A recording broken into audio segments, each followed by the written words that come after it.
நல்லது.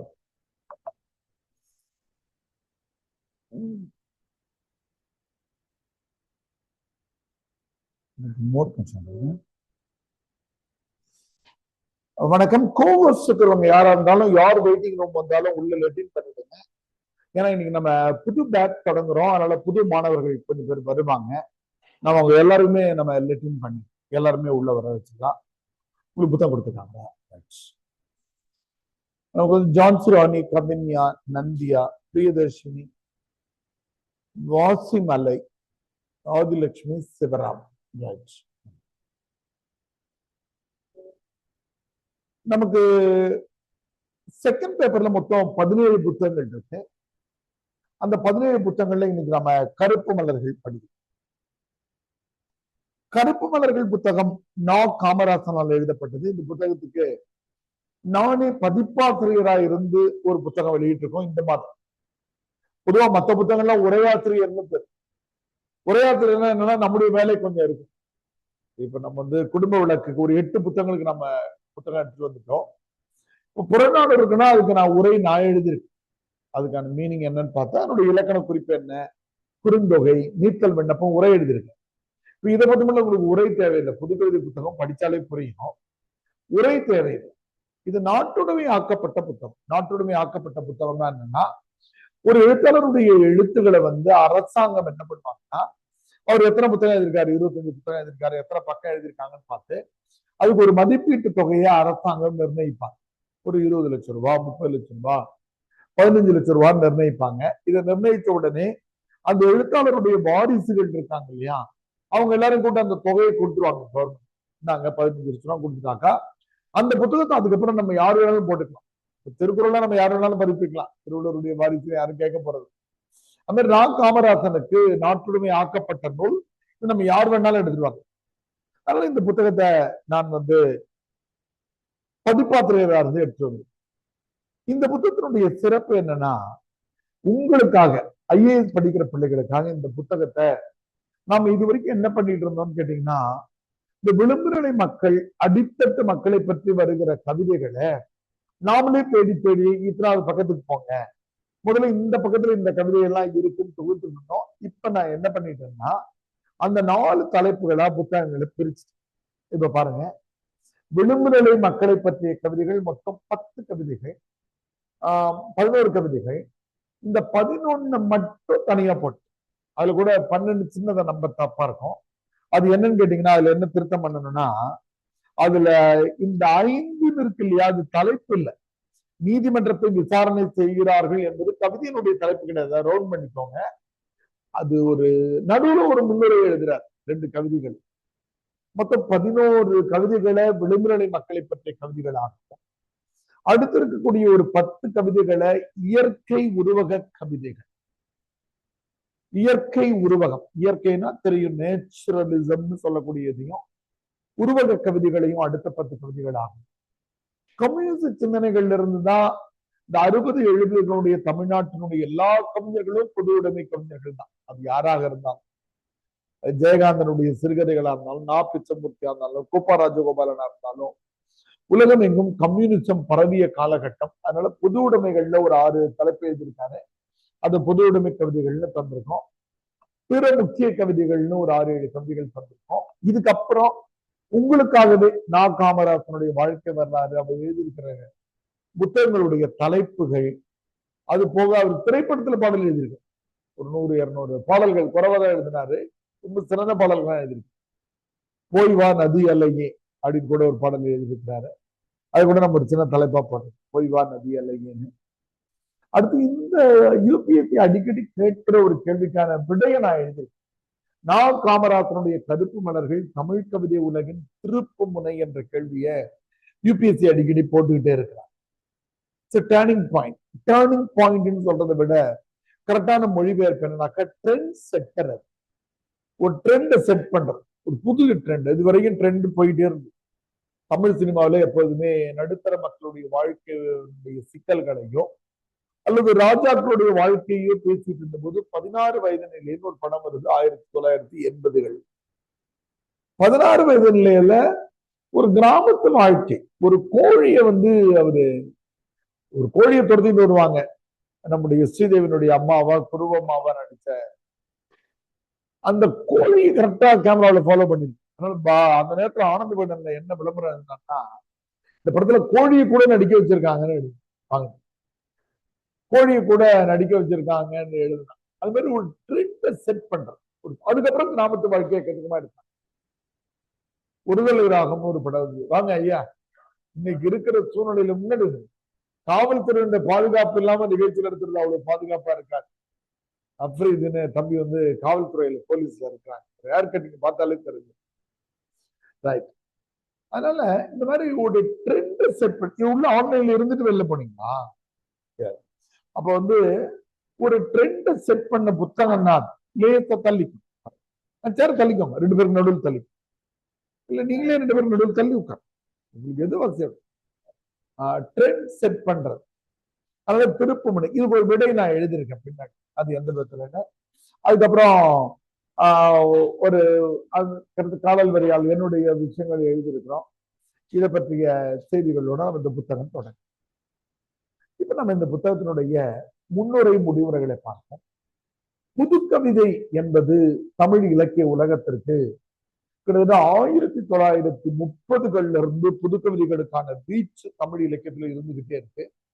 இந்த 3 காலங்களாக நாம வந்து இலக்கிய வரலாறுல படிப்போம். ஒண்ணு மணிக்கொடி காலம்னு பேரு, இன்னொன்னு எழுத்து காலம், சிசு செல்லப்பா தொடங்கினது, இன்னொன்னு வானம்பாடி காலம். இதை பத்தி ஆக்சுவலா இலக்கிய வரலாறு படிக்கும் போது நாம வந்து புதுக்கவிதையின் தோற்றமும் வளர்ச்சியும்னு நம்முடைய வள்ளிக்கண்ணன் ஒரு புத்தகம் எழுதியிருக்காரு. அந்த புத்தகத்தை நம்ம படிப்போம். புதுக்கவிதைகளை அவ்வளவு சீக்கிரம் இலக்கிய உலகம் எடுத்துக்க. எப்பவுமே ஒரு புது விஷயத்தை தொடங்குறாங்கன்னா கடுமையான எதிர்ப்பு. அந்த புதுக்கவிதைகள் நமக்கு படித்தாலே தெரியும், ஒரு வாக்கியத்தை உடைத்து போட்ட மாதிரி இருக்கு. தொடக்க நிலையில இதுல கவித்துவம் இல்லாம செய்திகள் இருந்ததால மிக கடுமையான எதிர்ப்பு இருக்கு. பாரதியார் தான் இதை முதல்ல தொடங்கி வச்சதா இலக்கிய ஆய்வாளர்கள் சொல்றாங்க. அது பேரு வசன கவிதைகள்னு. நம்முடைய பிரான்சினுடைய எப்பவுமே பிரான்ஸ் தான் இந்த மாதிரியான சிந்தனைகள்ல முதல்ல இருக்கு. பிரெஞ்சு புரட்சி நமக்கு தெரியும். 1789 18ஆம் நூற்றாண்டிலேயே பிரெஞ்சு புரட்சி நடந்துச்சு. அங்க கவிதைகளை செட் பண்ணும் போது அதுவரையில நமக்கு மரபுக்குட்பட்ட கவிதைகள் இருந்த போது மரபுக்கு வெளியில இருந்த கவிதைகளை அவங்க வந்து வேர்ஸ் லிப்ரே என்ற பேர்ல அவங்க கவிதைகள்ல வந்தது. அதாவது கட்டுடைத்த கவிதைகள், வேர்ஸ் லிப்ரே, லிபரல் வேர்சஸ் என்ற பொருள்ல வாங்க வருது. தேமா பொலிமா ஆசிரியப்பாலாம் படிக்க தேவையில்லை, என்னுடைய கருத்துக்களை நான் எழுது. இந்த நம்முடைய வள்ளிக்கண்ணன் புத்தகத்துல நம்ம எடுத்த உடனே என்ன சொல்லுவோம்னாக்கா 277வது பக்கத்துல இந்த புதுக்கவிதையை பத்தி பூமேத்தா ஒரு கவிதை எழுதி. இப்ப நான் அறிமுகத்துக்காக தான் சொல்றேன், பயப்பட வேண்டாம். அந்த வீடியோ நீங்க கேட்டீங்கன்னா போதும். அந்த புத்தகம் தனியா படிப்போம். எப்பவுமே எந்த புத்தகத்தையும் நம்ம தொடங்கறதுக்கு முன்னாடி ஒரு 15 அறிமுகமும் கடைசியா இதனுடைய கேள்விகளையும் நம்ம பேசுவோம். அது வந்து ரொம்ப முக்கியமான குறிப்பு. அது வந்து உங்களுக்கு முன்னுரை முடிவுரை எழுதுறதுக்கு பயன். பூமேத்தா புதுக்கவிதைனா என்ன அப்படின்னு சொன்ன இலக்கண செங்கோல், யாப்பு சிம்மாசனம், எதுகை பல்லக்கு, மோனை தேர்கள், தனிமொழி சேனை, பண்டித பவனி இவை எதுவும் இல்லாமல் கருத்துகள் தம்மைத்தாமே ஆள கற்றுக்கொண்ட புதிய மக்களாட்சி முறையே புதுக்கவிதைன்னு. அப்ப அதுக்கு முன்னாடி உங்களுக்கு தேமா புலிமா தெரியணும், எதுகை மோனைனா என்ன தெரியணும், சொற்பொருள் பின்வரும் நிலையணி ஓமையெல்லாம் திட்டம் அப்படிலாம் எதுவும் இல்லாமல் கருத்துகள் தம்மைத்தாமே ஆள கற்றுக்கொண்ட புதிய மக்களாட்சி முறையே புது மீனிங் இருந்தா போதும். இப்ப நேற்றை கூட ஒரு நிகழ்ச்சிக்கு நம்ம போயிருந்தோம். அப்துல் ரஹ்மானுடைய நினைவாக ஹைக்கூ கவிதைகள், ஹைக்கூ கவிதைகளுக்கு பரிசு கொடுக்குறாங்க. முதல் கவிதைக்கு 50,000 1,00,000 தான் பரிசு தந்தாங்க. 3 வரி தான் அந்த கவிதைகள்லாம் பரிசு தந்தாங்க. நேற்று ஒரு பெரிய பாராட்டு விழா. அப்போ அந்த கவிதையில எதுகை மோனை இருக்குதா அப்படின்றதெல்லாம் முக்கியம் இல்லை, கருத்து இருக்கிறது. ஹைக்கூல ரொம்ப புகழ்பெற்ற முதல் கவிதை தமிழ் இலக்கியத்தில் இருக்குன்னா அமுதபாரதம் உடைய. நேற்று கூட என் பக்கத்து தான் உட்கார்ந்தார். அவருக்கு 80-82 வயது இருக்கு. சின்ன மாதிரிதான் எழுதுங்க. இந்த காட்டில் எந்த மூங்கில் புல்லாங்குழல், அவ்வளவுதான் அந்த கவிதை. மூங்கில் காட்டுல நின்று கேட்கிறார், இந்த காட்டில் எந்த மூங்கில் சொன்னார்? காட்டுல எவ்வளவோ மூங்கில்கள் இருக்கிறது, அதுல செலுத்தா புல்லாங்குழலாமா. இப்போ மாணவர்கள் எவ்வளவு பேர் படிச்சாலும் இந்த இந்த மாணவர்கள் இந்த அணியில ஜெயிக்க போறவங்க யார் அப்படின்னு அதுக்கு ஒரு பொருள் இருக்கு. இந்த ஓட்டப்பந்தயத்துல இன்னைக்கு ஜெயிக்க போறவங்க யாருன்னா அதுக்கு இன்டர்பிரேஷன் 3 வரிகள் தான். நகைச்சுவையா கூட ஒரு அழகான ஐக்கு கவிதையை நம்ம சொல்லுவோம். ரேஷன் கடைக்காரருக்கு குழந்தை பிறந்தது. 3வது வரி உங்களுக்கு ரொம்ப பேருக்கு தெரிஞ்சிருக்கும். ஆன்லைன் பிள்ளை வேற சொல்லுங்க பாப்போம். இந்த கவிதை கேள்விப்பட்டிருக்கீங்களா? ரேஷன் கடைக்காரருக்கு குழந்தை பிறந்தது. 3வது வரி என்னமா? கேள்விப்பட்டிருப்பீங்க, சொல்லுங்க பார்ப்போம். ரேஷன் நகைச்சுவை அங்கத கவிதை அது. நீங்களே முயற்சி பண்ணாலும் கரெக்டா தான் இருக்கும். விட ரேஷன் கடைக்காரருக்கு குழந்தை பிறந்தது. எப்படி பிறந்திருக்கும்? கவிஞர் எடை குறைவாக, ஏன்னா ஊருக்கெல்லாம் எடை குறைவா போட்டுக்கிட்டே இருக்காங்க, அவனுக்கு குழந்தை எடை குறைவா பிறந்ததுடா அப்படின்னு குறிச்சுட்டா அங்கத கவிதை. கோழி திருடனை ஜெயிலில் போட்டாங்க, ஜெயிலில் அவனுக்கு கோழிக்கறி போட்டாங்கன்னு ஒரு கவிஞர் எழுது. கோழி திருடினான்னு ஜெயில கொண்டு போட்டானா, ஆனா அவனுக்கு ஞாயிற்றுக்கிழமை ஆயிட்டா அங்க ஜெயிலையும் கோழிக்கறி தானே கொடுத்தாங்க. ஈரோடு தமிழ் பொலிட்டிக்கல் சட்டையர் ஒன்று எழுது, அரசியல் அங்கத கவிதை. கூட்டப்பட்ட சட்டசபை குப்பையானதுன்னு போட்டான். கூட்டப்பட்டதுன்னா 2 பொருள் இருக்கு. பெருக்கப்பட்டன்னா அசம்பிள் பண்றதுன்னு இருக்கு. எல்லா பேப்பரை கிழிச்சு போட்டு வெளிநட பண்ற அது இது பண்ணதுல குப்பையானது. இந்த மாதிரி ரொம்ப சின்ன விஷயங்கள்ல கவிதைகளை சொல்றோம். மிக புகழ்பெற்ற கவிதைகள். மிக முதல் நாள் என்பதால மோர் தராங்க, நாளைக்கு ஏன் மோர் வருங்கன்னு 5 கோச்சு கூட. ஏன்னா அட்மின் 5 மணிக்கு ஆபீஸ் முடிஞ்சு கிளம்பி போயிடும். சின்னமா எனக்கு அந்த சில்வர் டம்ளர்ல ஏதாவது ஊற்றி போடுறாங்க வச்சுங்களா, நான் கொஞ்ச நேரம் சில்னஸ் போனது. அப்போ நமக்கு இந்த புது கவிதைகள் புதிய சிந்தனைகளை எக்கச்சக்கமா எழுத முடியும். தீண்டாமைக்கு எழுதுறா ரொம்ப புகழ்பெற்ற ஒரு கவிதை.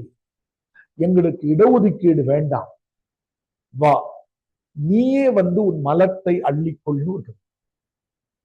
என்னன்னா இடபிள்யூஎஸ் எதுக்கு இடஒதுக்கீடு? ஐஏஎஸ்க்கு இடஒதுக்கீடு, டிஆர்பிக்கு இடஒதுக்கீடு, டீச்சருக்கு இடஒதுக்கீடு, கோர்ட்டுக்கு இடஒதுக்கீடு. மலமல்ற வேலையில 40% எவனாவது வரானா? கழிவு நீர் வாய்க்கால்களை சுத்தம் பண்ற வேலைக்கு எனக்கு வேணையா 10% யாராவது கேட்கிறாங்களா? அதை யாரும் கேட்க மாட்டாங்க. வெள்ளை உடை வேலைகளுக்கு தான் இடஒதுக்கீடு. அழகா எழுதணும், எங்களுக்கு இடஒதுக்கீடு வேண்டாம், வா நீயே உன் மலத்தை அள்ளிக்கொள்ள. இப்ப சமூகத்தை சிந்திக்க வச்சுக்கிட்டே இருக்கிறாங்க. பல்வேறு விஷயங்கள்ல நம்ம தொடர்ந்து சிந்திக்கணும். அதெல்லாம் புதுக்கவிதை. புதுக்கவிதைகள் வந்த பிறகு எல்லோரும் படைப்பாளி.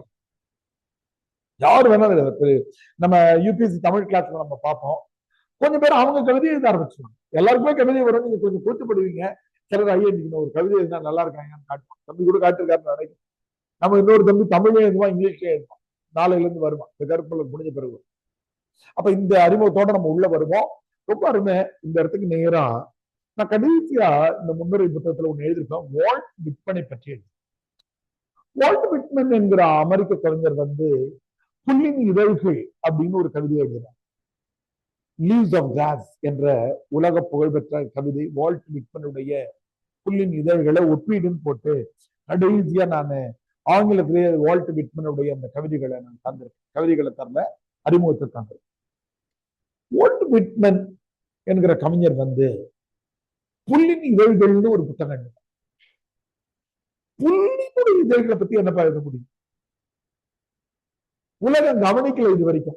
புல்லின் இதழ்கள், புழுதி, குப்பை, அழுக்கு, இதை பத்தி எல்லாம் எழுதுறாரு.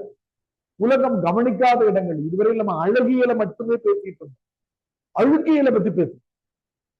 இது வரைக்கும் நிலா நமக்கு தெரிஞ்சது காதலினுடைய முகமாவே தெரிஞ்சிட்டு. நிலாவை பார்த்தாலே என்னருமே காதலிக்கு வெண்ணிலாவே, நீ இளையவளா மூத்தவளா வெண்ணிலாவேன்னு தான் திரும்ப பாட்டு. நான் இதுல நம்ம உள்ள படிப்போம்.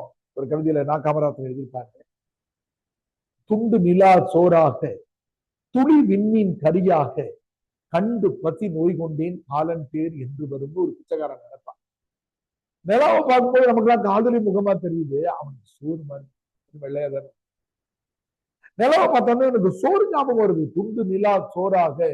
நட்சத்திரத்துல பார்க்கும்போது அது வெண்டைக்காய் பொரியல், உருளைக்கிழங்கு பொரியல் மாதிரி இருக்கு. துண்டு நிலா சோறாக துளி விண்மீன் கரியாக கண்டு பசி நோய் கொண்டேன். அதை பார்த்தா எனக்கு பசி வருதுடா, ஞாபகம் வருதுடா. உங்களுக்கு காதல் ஞாபகம் வருது, எனக்கு பசி சாப்பாடு ஞாபகம் வருது அப்படின்னு எழுதக்கூடிய அந்த விஷயம். அது மாதிரி வால்ட் விட்மனுடையது. இப்ப இந்த புத்தகத்துக்குள்ள நம்ம போகலாம். இந்த புத்தகத்துல ரொம்ப அருமையான ஒரு விஷயத்தை பண்ணியிருக்காரு. என்ன பண்ணிருக்காருன்னா, பெருமைக்குரிய கவிஞர் கண்ணதாசன் போய் முன்னுரை வாங்கியிருக்கு. கண்ணதாசன் அப்ப வளர்ந்து தமிழ் இலக்கிய உலகத்துல ஒரு சக்கரவர்த்தி மாதிரி கோல வச்சு கொண்டிருக்கிற நேரம், கண்ணதாசனுடைய பாடல்கள் இல்லாமல் ஒரு திரைப்படம் கூட வராத சூழ்நிலை 1970. நம்ம கிட்டத்தட்ட 1969 இருந்து 71 வரையில இருக்கிற புத்தகங்கள் தான் ஐஏஎஸ்க்கு நமக்கு பாடமாக வைக்கப்பட்டிருக்கிற பல புத்தகங்கள் 69, 71 தான். சித்திரபாவையா இருந்தாலும் குருபீடமாக இருந்தாலும் யாருக்கும். குரல் கேக்குதாமா கல்பனா? சார் கேக்குதுங்க சார், கொஞ்சம் மெதுவா போங்க சார், எங்கிட்ட புக் இல்லைங்க. ஓ சரி சரி, மெதுவா போகணும் அப்படின்னாங்க. ஒன்னும் பயப்பட வேண்டாமா, புத்தகத்துக்குள்ளே போகல, அறிமுகம் தான் பேசிருக்கோம். நான் கொஞ்சம் வேகமா பேசுற மாதிரி ஃபீல் வருதா, இல்ல பாடம் வேகமா நடத்துற மாதிரி? வேகமா போற மாதிரி இருக்குங்க சார், அதான். நான் பேசுறது வேகமா இருக்கும். சரிங்க. கொஞ்ச நாள் கழிச்சு பழகிடு. வேடிக்கையா சொல்லுவாங்க ஐயா இந்த மாதிரி, நாங்க நீங்க அனுப்புற வீட்டுல வந்து குசு எல்லாம் ரொம்ப அதிகமா இருக்கு, ஒரு 3 மாசம் பொறுத்து 3 மாசம் பொறுத்தா என்ன குசுலாம் இல்லாம போயிடும். குசுலாம் இல்லாம போகாது, நீங்க பழகிறீங்க. நம்ம தாய்மொழியில பேசுறோம், அப்படி பேசுறோம் நம்ம நிதானமா. 1969 இருந்து 71 வரையில வந்த புத்தகங்கள் தான் நமக்கு பாடத்திட்டமாக. இது 71 வந்த புத்தகம், முதல் பதிப்பு. அதுக்காக எனக்கு கீழே உங்களுக்கு அந்த விடை எழுதணுன்றதுக்காகவே இந்த 2வது பக்கத்துல நம்ம புத்தகத்துல அடியில முதல் பதிப்பு 1971 போட்டிருக்கு. உங்களுக்கு விடைக்காகவே அந்த குறிப்பு 71. கண்ணதாசன் போயிட்டு அறிமுகத்துக்கு போறாரு. கண்ணதாசன் ரொம்ப அருமையான ஒரு எழுதுறாரு. அது நான் எல்லா வரிகளையும் நான் படிக்கல, ஆனா எல்லா வரிகளையும் நீங்க படிக்கணும். நான் வந்து உங்களுக்கு முக்கியமான வரிகளை மட்டும் படிக்கிறேன். கற்பனைகள் ஆசையோடு குதித்து எழும்போது சுவையான கவிதைகள் பிரசவமாகும். எண்ணங்கள் தடையின்றி இதிலிருந்து இதுவரை என்ற வரம்பின்றி பிரவாகம் போல் ஓடும்போது அபூர்வமான முத்துக்கள் சிதறுகின்றன. இப்போ ஒரு கவிதை வந்து அதை வந்து ஆங்கில எழுத்தாளர் சொல்லலாம் ஸ்பான்டேனியஸ் ஃப்ளோ ஆஃப் தாட்ஸ் சொல்லுவோம். ஒரு குறிப்பிட்ட இடத்துல பொங்கி பிரவகிக்கிற எண்ணங்களுக்கு பிறகுதான் கவிஞர்கள். கவிதை எழுதலாம் முடிவு பண்ணீங்கன்னு சொன்னேன், இங்க இருக்கிற டியூப் லைட்ல இருந்து, கடிகாரத்துல இருந்து, ஃபேன்ல இருந்து, இந்த லைட்ல இருந்து, இதுல இருந்து, நான்ல இருந்து, தண்ணி பாட்டுல இருந்து, எதை வேணாலும் நீங்க கவிதை எழுதணும். இந்த எண்ணம் வந்துருச்சுன்னா எழுதுறாரு. ரொம்ப அழகா ஒண்ணு எழுதுறாரு. அவருடைய எழுத்து வருமா, அவன் விரித்த பந்து, அவன் போட்ட இலை, அவன் வைக்கிற உணவு. ஸ்கிரீன் தெரியுது இல்லமா? பசிக்கின்ற நல்ல வயிறு உள்ளவர்கள் அங்கே அமரலாம், யார் யாருக்கு பசிக்கும் என்று அவன் கண்டுபிடிக்க முடியாது. அப்படி ஒரு விருது. எங்க வீட்டுக்கு வந்துட்டீங்க, என் பொண்ணு கல்யாணம் ஆச்சு, இல்ல என் பாப்பாவுக்கு பிறந்த நாள், நான் விருந்து ஏற்பாடு பண்றேன். நீங்க எதிர்பார்க்கறது அங்க இருக்காது, நான் சமைச்சு வச்சுக்கிறது அங்க இருக்கு. நான் ஒரு வேளை பிரியாணி போடலாம், இல்ல வெள்ளத்தாசம் சாம்பார் போடலாம், இல்ல வெரைட்டி ரைஸ் போடலாம், இது நான் சமைச்சதுதான் உங்களுக்கு பரிமாற முடியும். எழுதாரு பாருங்க, நான் காமராஜ். அப்படி வைக்கப்படும் விருந்து இந்த கருப்பு மலர்களாகும். உலகின் பிற பாகங்களிலிருந்து கலந்து விட்ட கவிதை நாகரிகத்தின் எதிரொலிகள் இந்த நூலெங்கும் பரவி கிடக்கின்றன. The influence of the world literature இருக்கு இல்லையா, அது இந்த புத்தகத்துல இருக்குன்னு நான் இவருக்கு அவருக்கும் பயங்கர வயசு வித்தியாசம் வரும், 25-30 வயசு வித்தியாசம். எழுதுறாரு. எழுதிட்டு ஒரு வேடிக்கையான விஷயத்த எழுதுறாரு. இது பொதுவா நம்ம அட்டையில போட்டோம், இந்த முறை புதுசா காப்பி போடும்போது அட்டையில போடணும் என்ன அப்படின்னு அவர் ஒண்ணு எழுதுறாரு. வடக்கத்தி மங்கையர் போல் முழுக்கவும் மூடாமல், கேரள மாதர் போல் முழுக்கவும் திறந்து விடாமல், தமிழக பெண்கள் போல் ஒதுங்கியும் ஒதுங்காமல் அழகு காட்டும் கவிதைகளை இதில் நாம் காண்கிறோம். இன்னொரு ஆணாதிக்க பின்னணியோட ஒரு பெண்களுடைய இதை பத்தி எழுதுற மாதிரி எழுதிருக்கிறாங்க கவிதைகள். அப்படி இருக்கு. ஒரு முரண்தொடையை கண்ணதாசன் பயன்படுத்துறாரு. வெள்ளை கவிதையில் கருப்பு மலர்கள் காட்டப்படும். வெள்ளை கருப்பு என்பது எதிர் சொற்கள். எதிர் சொற்கள் இருந்தா அதுக்கு பேரு இலக்கணத்துல முரண்தொடைன்னு. அதுக்கு பேர் என்னன்னு பேருமா? முரண்தொடைகள். இந்த முரண்தொடைகள் தான் கவிதைகளை பெரும்பாலும் அழகுபடுத்துவது முரண்தொடைகள் தான். முரண்தொடைனா என்னன்னு புரியாதவங்க அட்டையில குறிச்சு. நீங்க யாருமே பயப்பட வேண்டாம். கல்பனா இப்ப மெதுவா பேசுங்கன்னு சொன்ன மாதிரி மட்டும் இல்ல, உங்களுக்கு எந்த இடத்துல எந்த சந்தேகனாலும் நீங்க நிறுத்தலாம். ஐயோ இது எனக்கு தெரியல அப்படின்னு கேட்கிற உரிமை உங்களுக்கு இருக்கு. ஏன்னு கேட்டீங்கன்னா, நீங்க யாரும் பிலிட் எம்ஏ படிச்சுட்டு தமிழ் ஆப்ஷனுக்கு வந்தவங்க கிடையாது. நீங்க பிஇஓ, எம்பிஏஓ, பிஎஸ்சி மேத்ஸோ, பிஏ இங்கிலீஷோ வேற ஏதோ படிச்சுட்டு வந்தவங்க. மொத்தம் 2 பேர் தமிழ் படிச்சவங்க இருப்பாங்க, அது வேற. அதனால நீங்க எங்க வேணாலும் நிறுத்தி கேட்கலாம். முரண்தொடைனா எதிர்ப்பு. இது கவிதையில என்ஜாய் பண்ண கத்துக்கிட்டா இங்க கிடையாது. கம்பன் வரையில இந்த முரண்தொடை தான் ரொம்ப சிறப்பா. வெள்ளை கருப்பு ரெண்டும் ஆப்போசிட். வெள்ளை கவிதையில் கருப்பு மலர்கள் காண்பிக்கிறது. இந்த தொகுப்பு தமிழுக்கு புதியதல்ல. கடைசியா முடிக்கிறார் பாருங்க. ஆங்கில கவிதை மலர்களை தமிழில் மொழிபெயர்ப்பது போல் தோன்றும். இந்த கவிதைகளை படிச்சீங்கன்னா இங்கிலீஷ் கவிதைகளை ஐயா தமிழ் மொழிபெயர்க்கிறார் மாதிரி நீங்க தப்பா நினைப்பீங்க. ஆனா உண்மை என்ன தெரியுமா, இந்த கவிதைகளை ஆங்கிலத்தில் மொழிபெயர்க்கலாம். இது புதுசானது. But this poems can be translated into English எழுதுறார். அதனை ஆங்கிலத்திலும் பிற மொழிகளிலும் மொழிபெயர்க்க. அடுத்த புத்தகத்தினுடைய விடை குறிப்புக்கு ரொம்ப முக்கியமான ஒரு விஷயம் இருக்கு. அது என்னன்னு பார்ப்போம். புத்தகத்தை யாருக்கு டெடிகேட் பண்ண? நான் இப்ப மாதம் புத்தகம் எழுதிட்டு இருக்கேன். 25 மாதங்களா தொடர்ந்து புத்தகம் எழுதினேன். ஜனனம்னா பிறப்பு, ஜனனம்னா பிறப்பு, மரணம்னாக்கா இறப்புன்னு. ஜனன மரணம் எக்கச்சக்கமான வடமொழி சொற்களை நான் காமராசர் உள்ளே பயன்படுத்த. இந்த புத்தகத்தை யாருக்கு டெடிகேட் பண்ண அப்படின்னா, இப்ப நீங்க ஒரு புத்தகம் எழுதுனீங்கன்னா உங்க அப்பா அம்மாவுக்கு டெடிகேட்டட். தமிழ் ஆசிரியர்களுக்கு டெடிகேட். நான் ஒரு புத்தகத்தையும் ஒவ்வொருத்தவங்களுக்கு டெடிகேட். அவர் புத்தகங்களை டெடிகேட் பண்ண. நான் காமராசன் யாருக்கு டெடிகேட் பண்ணியிருக்காருன்றதுலயே ஒரு தனித்துவம். யாருக்கு டெடிகேட் பண்றாரு பாருங்க. புழுதி கட்டில்களாக மாறி எங்களுடைய ஏழை தோழர்களை உறங்க வைக்கும் கோடானு கோடி நடைபாதை. The book is dedicated to platforms. ஏன் பிளாட்ஃபார்ம்? என்னுடைய வீடு இல்லாத ஏழைகளை தூங்க வைக்கிற கட்டில் டாது. அதனால இந்த புத்தகத்தை நான் நடைபாதைக்கு டெடிகேட் பண்றேன்னு. அதுவே ஒரு தனித்துவமானது. உலகத்துல யாருமே செஞ்சிருக்க மாட்டேன். 3 வரிகள் நீங்க மனப்பாடம் பண்ணிக்கணும். பிறகு கழிச்சு நான் கேட்கிறேன், என்ன இந்த புத்தகத்துல உங்களுக்கு ஒரு பிளெக்சிபிலிட்டினா அப்படியே அந்த வார்த்தைகளை அப்படியே மனப்பாடம் பண்ணுன்றது. ஒரு வார்த்தையை மாற்றி சொல்லிட்டீங்கன்னா யாரும் கண்டுக்க மாட்டாங்க. புது கவிதை. புழுதி கட்டில்களாக மாறி பிளாட்ஃபார்ம். இன்னைக்கெல்லாம் யாரும் பிளாட்ஃபார்ம்ல தூங்க முடியல. நாம அதுல 2 வீலர் ஏறி இறங்கிடும். இப்பெல்லாம் யாரும் தூங்க முடியாது. ஒரு காலத்துல அந்த பிளாட்ஃபார்ம்ல வந்து வண்டிகள்லாம் ஏற மாட்டாங்க. அந்த ஏழைகள் இப்பெல்லாம் முடிச்சு கீழே தூங்கிட்டு இருக்காங்க பாருங்க. அந்த மாதிரி புழுதி கட்டில்களா, அதான் ஓமை உருவகம். இந்த கட்டில் மரக்கட்டில கேள்விப்பட்டிருப்பீங்க, இரும்பு கட்டில கேள்விப்பட்டிருப்பீங்க. இது வந்து புழுதி கட்டில. புழுதி கட்டில்களாக மாறி எவ்வளவு பேரை தூங்க வைக்க முடியுது?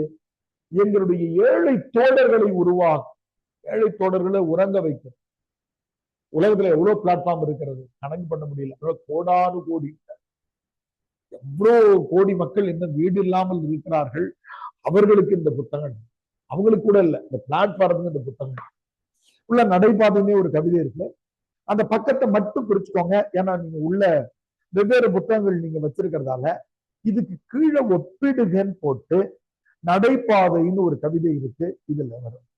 நம்முடைய இங்க நான் 14வது கவிதையா இதுல இருக்கேன். உங்களுக்கு 15ஆ இருக்கும். 43வது பக்கம். பழைய புத்தகத்துல என்ன பேஜ்னா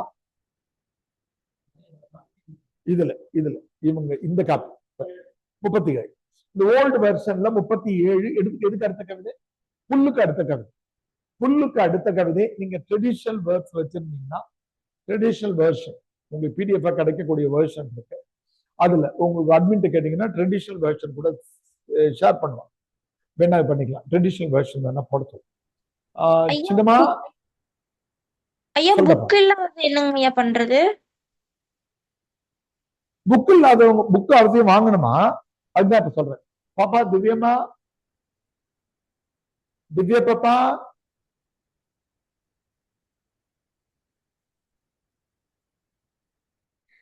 நம்முடைய கருப்பு மலர்களுடைய ஒரு பிடிஎஃப் வெர்ஷன் நம்மளுக்கு இல்லடா. வேற ஒரு பிடிஎஃப் வெர்ஷன் இருக்குல்ல, அதை வந்து குரூப்ல ஷேர் பண்ணு. நான் சொல்ல புரியுதா? உன்னை கூட டவுன்லோட் பண்ணி அனுப்பினேன். அது நம்மள ஷேர் பண்ணக்கூடாது. ஏன்னா நம்மளுக்கு வேற பதிப்பகத்து மூலமா வர்றது. இது 100 ரூபாய் தான், நீங்க கொடுத்து வாங்கிக்கலாம். அது ஒண்ணு.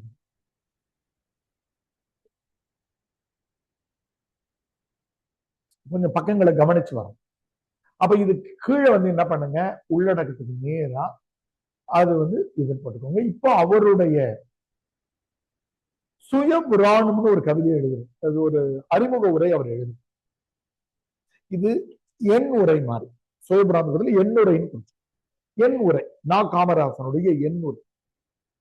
எல்லா புத்தகத்திலையும் நம்ம எழுதும். இப்ப என்னுடைய எல்லா புத்தகத்திலும் என் உரைன்னு ஒண்ணு இருக்கும். ஏன் அந்த புத்தகத்தை எழுதுனேன், இந்த புத்தகத்துல என்ன சிறப்பு அப்படின்றது ரொம்ப அருமையான ஒரு வரி இருக்கு, அதை பார்ப்போம். சொல்றாரு, இந்த தேவ வேளையும் தமிழையும் உலக இலக்கியங்களையும் எனக்கு அறிமுகப்படுத்திய அண்ணாவை பற்றிய உருக்கமான நினைவுகள் என்னில் அலைமோதுகின்றன. இந்த புத்தகம் 71 வருது. பேரறிஞர் அண்ணா எப்பமா இறந்து போறாரு? 1969 இறந்து போறாரு. ஒரு 2.5 ஆண்டுகள் தான் தமிழ்நாட்டினுடைய முதல்வராக பேரறிஞர் அண்ணா. அண்ணா இல்லைன்னா நீங்க நாமெல்லாம் மாபெரும் தமிழ் கனவுன்னு இன்னைக்கு போன ஆட்சியில் நிகழ்ச்சி நடத்திட்டு இருந்தாங்க இல்லையா? மாபெரும் தமிழ் கனவு. தமிழகத்தை பத்தி அவ்வளவு பெரிய கனவுகள் வச்சிருந்தாங்க. பேரறிஞர் அண்ணாவுடைய இறப்புக்கு வந்த கூட்டம் தான் இன்னைய வரையில உலக சாதனை. கின்னஸ் ரெக்கார்டு எதுன்னு பாத்தீங்கன்னா பேரறிஞர் 2.5 கோடி பேருக்கு மேல வந்தாங்க. வர்றவங்க இறந்து போன கதைகள். நம்முடைய சிதம்பரத்துல கொள்ளிடத்துல ட்ரெயினுக்கு மேல உட்காந்துட்டு வந்தவங்க அந்த காரிடர் பிடிச்சிருக்கியா, அதை விதிச்சு அதுல ஒரு 20 பேர். பேரறிஞர் அண்ணாவுடைய இறப்பு. அந்த அண்ணாவுடைய உரையை கேட்டிருந்தீங்கன்னா நீங்க கவிஞர் தான், அன்னைக்கு பேச்சாளர் ஆயிடும். அண்ணாவுடைய உரை ரொம்ப குறைவா கிடைக்கும், சில ஆடியோ மட்டும்தான் இருந்தது. நம்ம டெலிகிராம் குரூப்ல கூட நான் போட்டேன். நான் காமராசன் வருத்தப்படுறாரு, என்னை கவிதை எழுத தூண்டியதே நான் அண்ணாவுடைய உரைதான். ஆனா இந்த புத்தகத்தை பார்க்காமலே பேரறிஞர் அண்ணா இறந்து போயிட்டாரா, அந்த வருத்தம் எனக்கு இருக்குன்னு மறுபடி படிக்கிறோம். இந்த தேவ வேளையில் தமிழையும் உலக இலக்கியங்களையும் எனக்கு அறிமுகப்படுத்திய அண்ணாவை பற்றிய உருக்கமான நினைவுகள் என்னிலே அலைமோதுகின்றன. எவன் எனது கவித்துவத்தின் ஊற்று கண்களை திறந்து விட்டவனோ அவன், அந்த அண்ணா, இந்த கவிதைகளில் ஒரு வரியை கூட படிக்காமல் மறிந்து போய்விட்டான் என்கிற உண்மையை என்னாலே ஜீரணித்துக் கொள்ள முடியும். என்ன கவிதை எழுத தூண்ட ஆசிரியருக்கு என்னுடைய ஒரு கவிதையை மட்டும் படிச்சுட்டாரியா, அடுத்த வாரம் இறந்துட்டாருனா பரவாயில்ல, இதுல ஒண்ணு கூட நான் அவர்கிட்ட காட்டாம விட்டுட்டேனே என்ற வருத்தம் இருக்கிறது. பேரறிஞர் அண்ணாவை பற்றிய கவிதை ஒன்று உள்ளே இருக்கிறது. அது என்னன்னா, பிற முதன்மை கவிதைகள்ல இருக்கிறது. புத்தகம் அவசியம் வாங்கிட்டுமா நீங்க? செகண்ட் பேப்பருக்குள்ள புத்தகங்கள் நான் சொல்றேன். கல்லறை தொட்டில்கள், நம்ம வேர்ஷன்ல கல்லறை தொட்டில்கள் 78வது பக்கத்துல 32வது கவிதையா இருக்கு. 33 இருக்கும், 32வது கவிதையா இருக்கு. இங்க பழைய வெர்ஷன்ல கல்லறை தொட்டில்கள் எங்க இருக்குன்னு பார்த்து சொல்லுங்க. பேரறிஞர் அண்ணாவை பற்றிய கவிதை, சுயபுராணத்து பக்கத்துல பேரறிஞர் அண்ணா பற்றிய கவிதைன்னு போட்டு அது எந்த பக்கம் குறிச்சுக்கோங்க, நான் உங்களுக்கு சொல்றேன். இப்போ அப்ரீத் நமக்கு சொல்வாரு.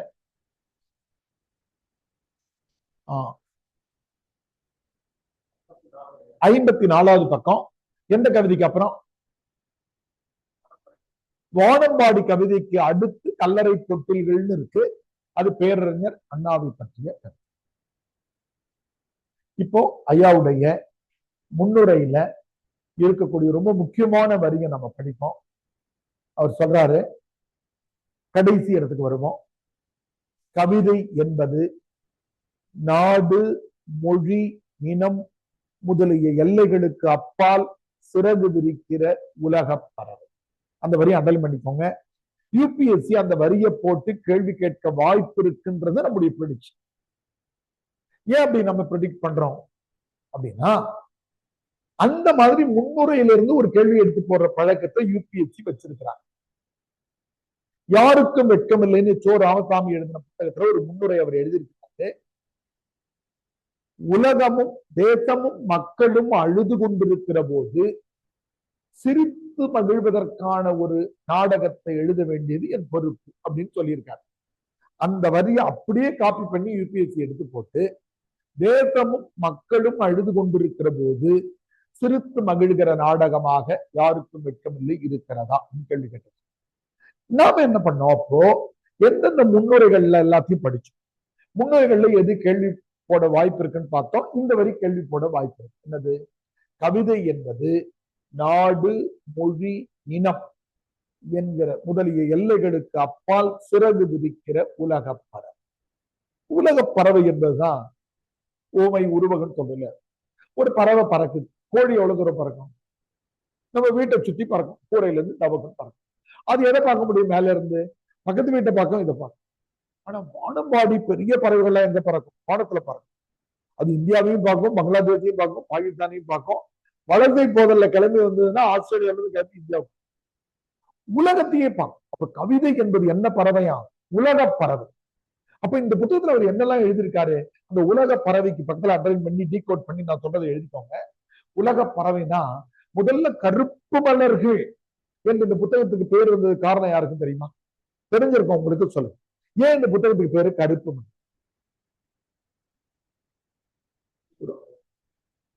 ரொம்ப யோசிக்க தேவையில்லை. அட்டைப்படம் அப்படிதான் கவனிச்சு உருவாச்சு. ஒரு நீக்ரோ பொண்ணு கருப்பு மலரை கையில வச்சிருக்க மாதிரி. அப்ப நீக்ரோக்கள் எழுதி முதல்ல இந்த புத்தகத்துல தென்னாப்பிரிக்கா அடிமைகளை பற்றி எழுதுறார். அதனாலதான் இதுக்கு பேரு கருப்பு மலர்கள். ஒரு கவிதை உள்ள இருக்கு. அதுல அது மட்டும் இல்ல, வியட்நாமை பத்தி எழுதுறார். வியட்நாம்ல உங்களுக்கு தெரியும் இல்லையா? வியட்நாமினுடைய தலைவராக இருக்கிற ஹோசிமின்ல இருந்து எழுதுறார். தென் வியட்நாம், வட வியட்நாம். ரஷ்யாவை பத்தி எழுதுறார். சீனாவை பத்தி எழுதுறார். அப்போ இந்த கவிதை என்பது என்ன? தமிழ்நாட்டு பிரச்சனையை மட்டும் பார்க்கிறவங்க கவிஞன் கிடையாது. இந்தியாவில் இருக்கக்கூடிய அடித்தட்டு மக்களாக இருக்கிற மாற்றுத்திறனாளிகள், திருநங்கைகள், இவங்க பிரச்சனை எழுதுறார். பாலியல் தொழிலாளிகளை பத்தி எழுதுறார். அப்புறம் கொஞ்சம் மேல போச்சுன்னா அவருக்கு ஆப்பிரிக்கா தெரியுது, அதோட அடிமைப்படுத்துறாங்க. அப்ப கவிதை என்பது என்னமா? நாடு, மொழி, இனம் முதலிய எல்லைகளுக்கு அப்பால் சிறகு விரிக்கிற உலகப் பறவை. அது பாசிபிள் கொஸ்டின்ஸ்ல போட்டுருக்காங்க. இப்ப இந்த 3 வரைக்கும் நம்ம மனப்பாடம் பண்ண கேட்போம். கொஞ்சம் டைம் தந்து நம்ம கேட்கிறோம். என்ன வருமா?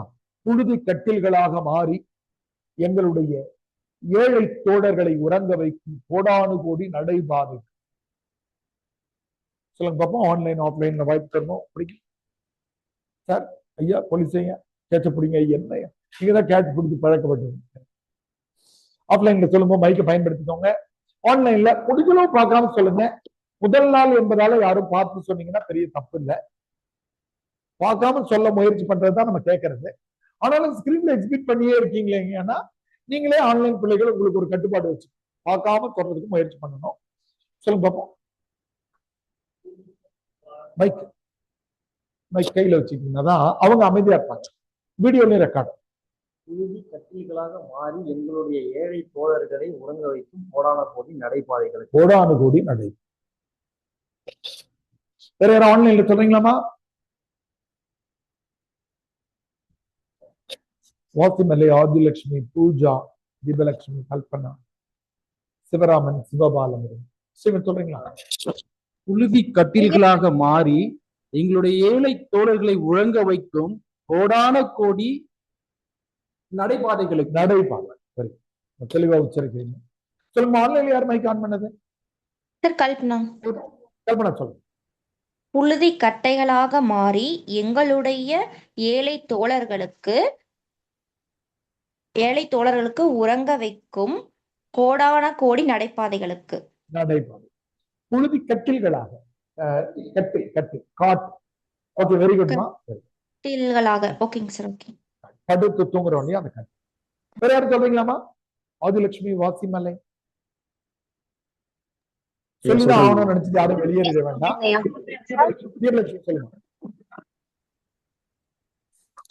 புழுதி கட்டிகளாக மாறி எங்களுடைய ஏழை தோழர்களை உறங்க வைக்கும் கோடான கோடி நடைபாதைகளுக்கு. கோடான கோடி. வேற யாரும் சொல்றீங்களாமா? எப்பவுமே வகுப்புல நம்ம கேட்கும் போது நீங்க சொல்லலன்னு பெரிய மனப்பாடம் குறிச்சுக்கிட்டு எழுதிட்டு வாட்ஸ்அப்ல அனுப்பலாம். சொல்லுங்க. வேற யாரும் மைக்ல ஆன் பண்ணிருக்கீங்க? சொல்லுங்க. ஜான்சி ராணி சொல்லுங்க.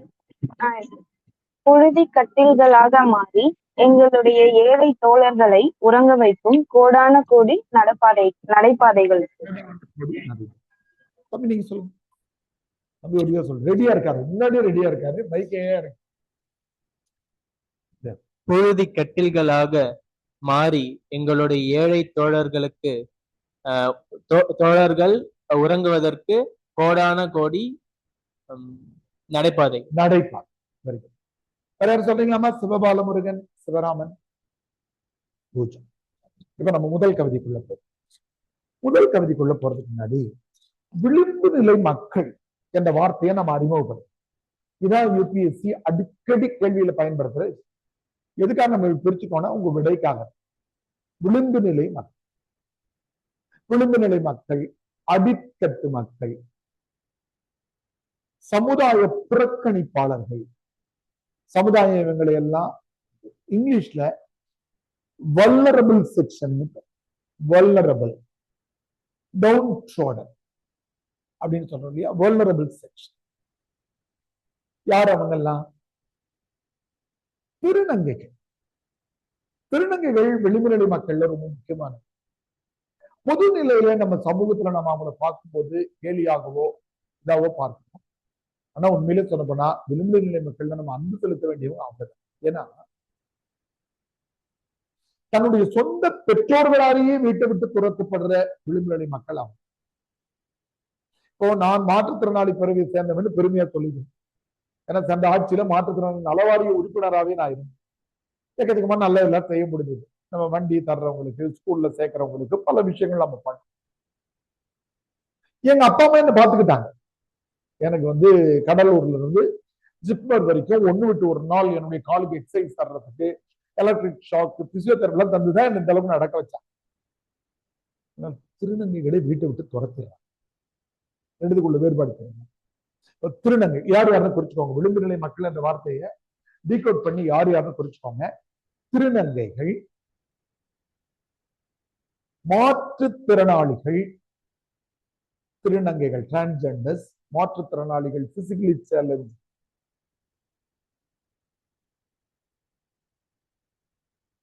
முதியவர்கள், வயதுல மூத்தவங்க,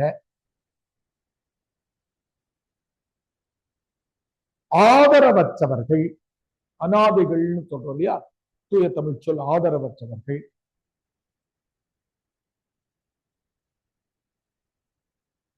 அகதிகள், நாடற்றவர்கள், அகதிகள்,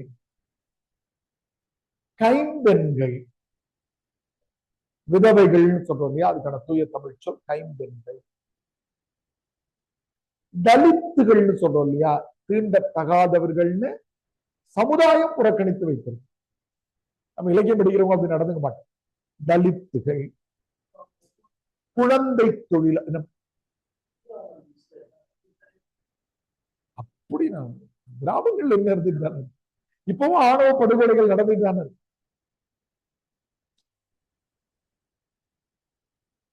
குழந்தை தொழிலாளர்கள், இவங்க விளிம்பு நிலை மக்கள். இந்த விளிம்பு நிலை மக்களை இந்த சமூகம் கேலியாகவே பார்த்துட்டு இருந்தது. திருநங்கைகளை பார்த்தா கேலி பண்றது, மாற்றுத்திறன்களை பார்த்தா கேலி பண்றது, இப்படிதான் சமூகம் இருந்தது. 70களிலேயே நா. காமராசன் அவர்கள் சார்பாக இருந்து எழுதுறாரு. பொறுமையான கவிதைகள் நம்ம படிக்க போறோம். சொல்ல போனால் உங்களுக்கு ஒரு ரகசியத்தை சொல்லணும்னாக்கா, இந்த முதல் பகுதியை படிச்சு முடிச்சுட்டீங்கன்னா, அந்த 10-11 கவிதைகள் இருக்குல்ல, இதை படிச்சுட்டாலே கிட்டத்தட்ட நம்ம இன்னைக்கு படிச்சு முடிச்ச உடனே யூபிஎஸ்சினுடைய ப்ரீவியஸ் இயர் கொஸ்டின் பாத்தீங்கன்னா இதை வச்சு விட எழுதிங்களான்னு தெரியும். இந்த புத்தகத்தினுடைய முக்கிய கவிதையே இந்த 11 கவிதை. முதல்ல காகித பூக்கள். அவரே எழுதிடுறாரு. அவர் என்ன எழுதியிருந்தார்னா, காகித பூக்கள் என்பது அலிகளை பற்றிய கவிதைன்னா அவர் எழுதியிருந்தாரு. அது திருத்தத்தின் உரிமை கிடையாது. எனக்கு பதிப்பாசிரியரா ஏதாவது திருத்தலாமனா திருத்தக்கூடாது. ஆனா இந்த திருத்தலா யாரும் தப்பு சொல்ல மாட்டேன். அவர் அந்த காலத்துல அலிகள் என்ற வார்த்தையை பயன்படுத்தினாரு. நான் அது திருநங்கைகளை பற்றிய கவிதை. எவ்வளவு அருமையான கவிதை பாருங்க. ஒன்னு ஒரு 3-4 வரி நம்ம மனப்பாடம் பண்ணுவோம். கவனமா படிச்சீங்கன்னா எந்த வரின்னு நான் சொல்லிடுவேன். அது நீங்க கிடைக்காதான் கேட்பேன். கால மழை தூரலிலே கலையாய் புறப்படுத்தோம். மழை தூரல் வருகிற போது, மழை பெஞ்சதுன்னு வச்சுக்கலாம், விவசாயிக்கு ரொம்ப மகிழ்ச்சி. ஏன் அவன் நெல் வளரும். கரும்பு வளரும், வேர்க்கடலை வளரும். ஆனா களை வளர்ந்தா என்ன பண்ணிடுவாங்க? வெட்டி தூக்கி வெளியில போட்டு. இந்த களை என்ற வார்த்தையை அடையும்.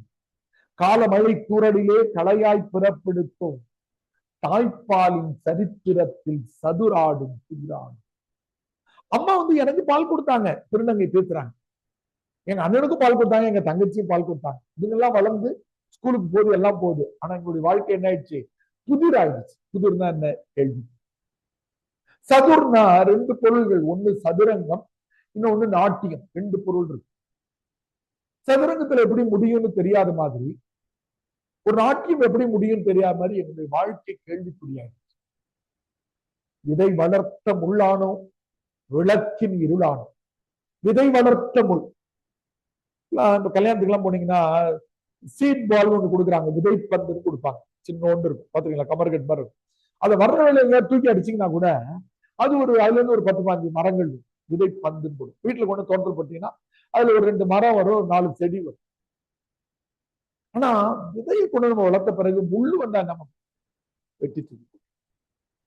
விதை வளர்த்த முள்ளானோ, முள் அண்டர் என்பது இதுதான் குறியீடு. அந்த முள் என்ற சொல் திருநங்கையை குறிக்கும். விதை வளர்த்த முள்ளானோ விளக்கின் இருளானோ.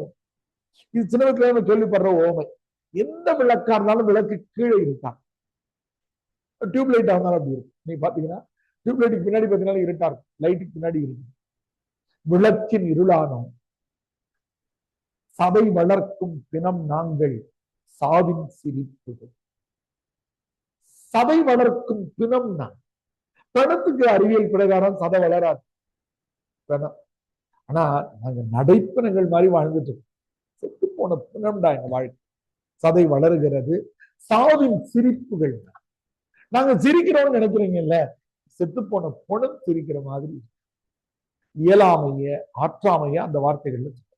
அடுத்த வரிய இலக்கிய மேடைகள் ரொம்ப பேர் மனப்பாடம் பண்ணியிருப்பாங்க. இது ஒரு அழகான கவிதை உத்தி. கேள்வி கேட்டு பதில் சொல்றது. மூங்கை ஒரு பாட்டிசைக்க முடவன் அதை எழுதி வைக்க, முடவன் கை எழுதியதை முழு குருடர் படித்ததுண்டோ.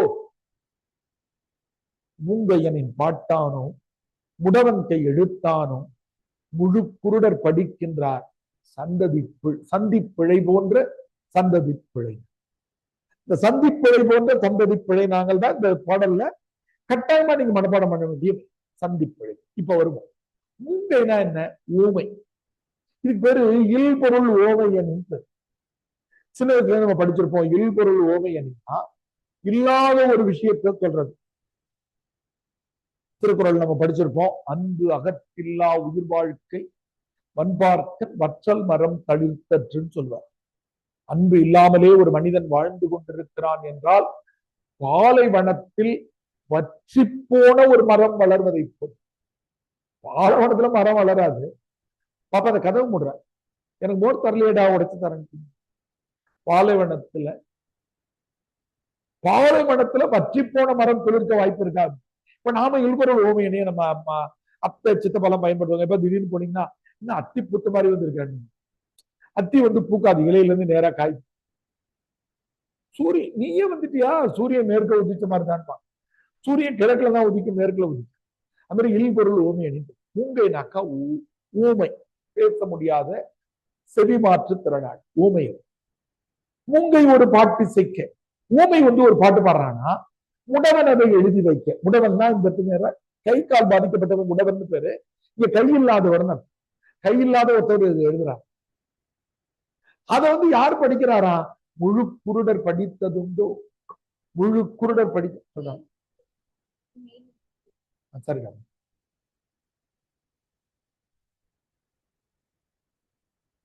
ஃபர்ஸ்ட் யூனிட்ல அந்த 101 டெம்பரவரின்னு போட்டிருப்பேன். அதுவும் அது வினா, அதையும் சேர்த்தாங்க. நிலா வருவாங்களா இல்லையா?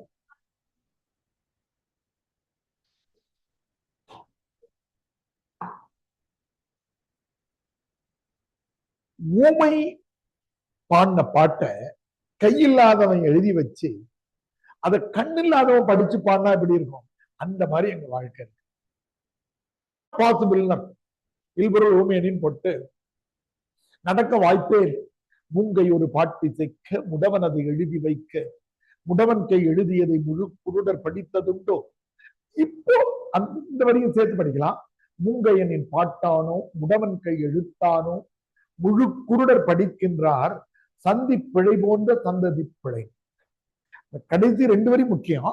5 வரையும் சேர்த்து மனப்பாடம் பண்ணா சிறப்பு. விடை எழுது. காலத்தின் பேரேட்டை கடவுள் திருத்த. பேரேடுனா லெட்ஜர். லெட்ஜர் பெரிய, அதாவது சின்ன புத்தகங்களுக்கு பேரு நோட் புக்னு சொல்றோம் இல்லையா, அப்படி இல்லாம இப்ப கம்ப்யூட்டர்லாம் வந்ததுக்கு அப்புறம் இது தேவைப்படுறது இல்ல. லெட்ஜர்னு பேர். பெரிய நோட், நல்ல அகலமா இருக்கும். இது எழுதுவாங்க. பேங்க் எல்லாம் வச்சிருப்பாங்க. எத்தனாம் தேதி வந்தீங்க, எவ்வளவு அமௌண்ட் போட்டீங்க. இப்பெல்லாம் கம்ப்யூட்டர் வந்த பிறகு தேவைப்படல அந்த நோட். கம்ப்ளீட்டா இருக்கும். இப்ப எங்களுக்கு எல்லாம் சம்பளம் போடும்போது அந்த மாதிரி நோட்ல போட்டுப்பாங்க. எத்தனாம் மாசம் போட்டு வந்தாங்க, அதுக்கப்புறம் எத்தனாம் மாசம் எங்களுக்கு இன்டிமெண்ட் தரணும், டிஆர்இஎஸ். இப்பெல்லாம் கம்ப்யூட்டர் வந்த பிறகு வேலை. காலத்தின் பேரேட்டை கடவுள் திருத்த. எங்களுடைய வாழ்க்கையை பற்றியது குறிப்புகள் இருக்குல்ல, கடவுள் திருத்தி எழுத. எங்களை ஏன் திருநங்கைகளா வீணா படிச்சாலே வருவார். தலை மீது பூ வைப்போம் தாரணி ஓர் கல்லறைக்கு பூ வைத்தல் முறைதானே. தாரணினா உலகம். தரணி தாரணி என்றால் உலகம் தெரியும். நீங்க எல்லாம் என்ன பண்றீங்க, உங்க தாத்தா பாட்டி இறந்து போன கல்லறைக்கு போயிட்டு அந்த கல்லறையில பூ வைக்கிறீங்கல்ல. நாங்களும் செத்து போயிட்டோம்டா, நாங்கள் நடமாடுகிற கல்லறைகள், அதனால எங்க தலைமையில நாங்களே பூ வச்சு எப்படி எழுதியிருக்காங்க பாருங்க. தலை மீது பூ வைப்போம் தாரணி ஓர் கல்லறைக்கு பூ வைத்தல் முறைதானே. பூத்த உயிர் கல்லறைகள் நாங்கள். உயிரோட இருக்கிற கல்லறை சிமெட்ரி. நாங்க இறந்து போயிட்டோம். எங்க கல்லறைக்கு நீங்க வந்து பூ வைக்க மாட்டீங்கன்னு சொல்லிட்டுதான் நாங்களே எங்க தலையில பூ வச்சுக்கோம் அப்படின்னு திருநங்கைகள் சொன்னாங்க. கவிதையை முடிக்கிறாரு. தாய்ப்பெண்ணோ முல்லைப்பூ தனி மலடி தாழம்பூ வாய்ப்பந்தல் போடுகிற நாங்கள் காகித பூக்கள். புத்தகத்து பேரு காகித, இந்த கவிதைக்கு பேரு காகித பூக்கள்னு வச்சாங்க. ஏமா காகித பூக்கள்? காகித பூக்களினுடைய நிறை குறையும் வாசனை கிடையாது, பேப்பர். இன்னொன்னு என்ன, அது வாடாது. இயற்கையான பூக்கள் சாயந்தரம் ஆனா வாடிடும். காகித பூ எப்பவுமே சிரிச்சுக்கிட்டா முடியாது. பொருளற்ற வாழ்க்கையா. தாய்ப்பெண்ணோ முல்லைப்பூ. குழந்தை பிறக்கிறவங்களை வந்து முல்லைப்பூன்னு நம்ம கொண்டாடுறோம். குழந்தை பிறக்காம போயிடுற பெண்களை என்னன்னு சொல்ற தாழம்பூன்னு ஒதுக்கி வைக்கணும். 2 சொல்லிட்டு அந்த லிஸ்ட்ல நாங்களும் வரோம். நாங்க யாருன்னா காகித பூக்கள். தாய்ப்பெண்ணோ முல்லைப்பூ தனி மலடி தாழம்பூ வாய்ப்பந்தல் போடுகின்ற நாங்கள் காகித பூக்கள். வெறும் வாயிலேயே பாட்டு பாடி உங்ககிட்ட காத்து கேட்டுட்டு இருக்கிற நாங்கள். இப்ப நடுவுல இருக்க அந்த வரிய கொஞ்சம் நம்ம சந்திப்பிழை போன்ற சந்ததி பிழைனா என்ன? சந்திப்பிழைனா என்ன? நீங்க ஸ்கூல்ல படிக்கும்போது இப்ப பாருங்களா, அவனை பார்த்தேன், அவனை கூட்டல் பார்த்தேன் என்னமா வரும்? இப்போ வரும் அவனை பார்த்தேன். 2ஆம் வேற்றுமை உருவம் 4ஆம் வேற்றுமை உருவம். அவனுக்கு கூட்டல் 2த்துக்கும் இக்கு இச்சு இட்டு இப்பு 4 எழுத்து தான். இது வரலன்னா வாதியாருங்க என்ன பண்ணுவாங்க, எங்களுக்கு அதுல 1/4 மார்க் குறைச்சிருவாங்க. நாங்க படிக்கிற காலம் ஒரு இக்கோ இச்சோ போடலன்னா ஒரு இடத்துக்கு நேரம் 1/4 மார்க் குறைஞ்சதுன்னா எங்க 100 மார்க்ல அதுலயே 12 மார்க் 5 மார்க் போயிடும். இப்ப குறைக்க மாட்டாங்கன்னு வச்சுக்கோங்க. இப்ப எல்லாம் கண்டுக்கிறது. உங்க தமிழ் ஆப்ஷன் பேப்பரையும் கண்டுக்க மாட்டாங்க. இந்த 2-3 அடிப்படைகள் மட்டும் நான் சொல்லி தருவேன். சந்தி பிழை இருந்தால் தூக்கி போட்டுறாங்கல்ல, பிழையான. ஓ, எங்க அப்பாவை பத்தி ஒரு புத்தகம் எழுதுனேன். நான் யாரு, எங்க அப்பா அம்மா யாரு, அப்பாவுடைய அப்பா அம்மா யாரு, ஒரு 5-6 தலைமுறை வரைக்கும் என்னால கண்டுபிடிக்க முடியும். இதுல யாராவது ஒரு திருநங்கைகள் பிறந்திருந்து இருக்கலாம். அவங்க வீட்டை விட்டு ஓடி இருந்திருக்கலாம். அவங்களை பத்தி யாராவது எங்களுக்கு சொல்லுவாங்களா? ஒரு தலைமுறை வரைக்கும் யாராவது பக்கத்து வீட்டுக்கார சொல்லிட்டு இருப்பான், அடுத்த தலைமுறை மறந்து போகும். இந்த ஃபேமிலி ட்ரீல இருந்து தூக்கி எறியப்பட்டுட்டாங்களாம். சந்தி பிழை போன்ற சந்ததி பிழை. நாங்க இந்த சந்ததியே எங்களை ஞாபகம் வச்சுக்கிறது கிடையாது. அண்ணன் தம்பி அக்கா தங்கச்சி இல்ல உங்களுக்கு குழந்தை பிறக்க வாய்ப்பு இல்லை. சந்தி பிழை போன்ற சந்ததி பிழை நாங்கள்ன்றது இந்த கவிதையினுடைய மிக உயர்ந்தவர். இந்த புத்தகத்துல இருக்கிற உயர்ந்த வரிகள்லயே அது. இப்ப 4 வரைக்கும் படிச்சவங்க சொல்லலாம். மூங்கையனின் பாட்டானோ முடவன் கை எழுத்தானோ முடவன் கை எழுதியதை முழுக்குருடர் படிக்க. இப்ப நம்ம என்ன பண்ணுவோம், அப்படி நம்ம கவிதையை தான் படிக்கணும்ன்றது இல்ல. இப்ப நீங்க இதுல உங்களுக்கு பிடிச்ச வரியை கூட சொல்லலாம். பார்த்தும் சொல்லலாம், பார்க்காம சொல்லலாம்.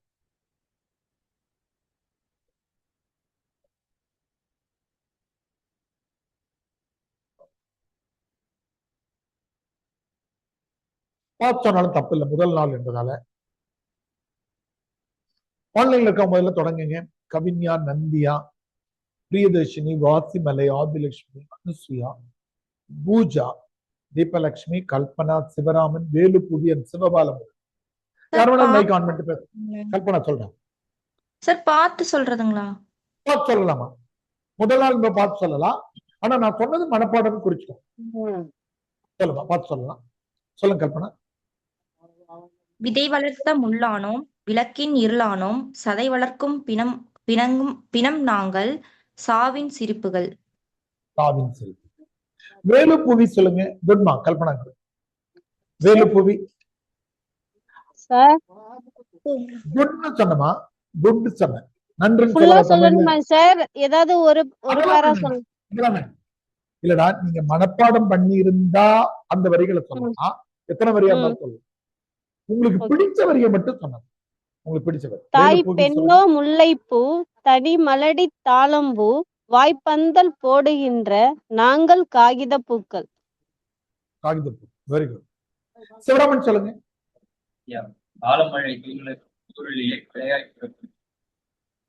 Very good. காலமழை தூறலிலே களையாய் பிறப்பு. ஆஃப்லைன் மைக் அங்க இருக்கா? ஸ்டீபன் முதல்ல சொல்லுங்க. சொல்லிட்டு மைக் கொடுங்க.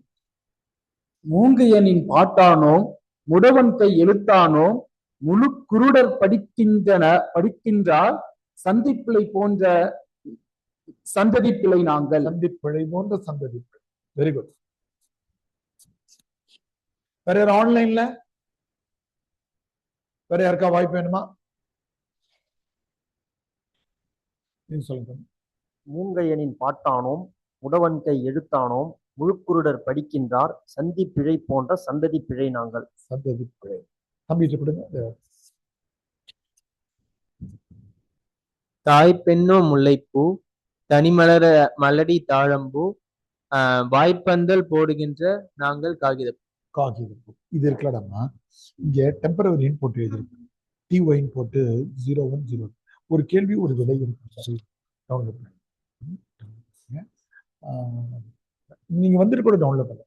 வேற யாராவது ஆன்லைன்ல வாய்ப்பு வேணுமாமா? அவ்வளவுதான். சின்ன கவிதை, 11 கவிதைகள் ஒரு கவிதையை படிச்சு. இதுக்கு எப்படி விடை எழுதலான்றதை பத்தி நான் அப்புறம் சொல்றேன்.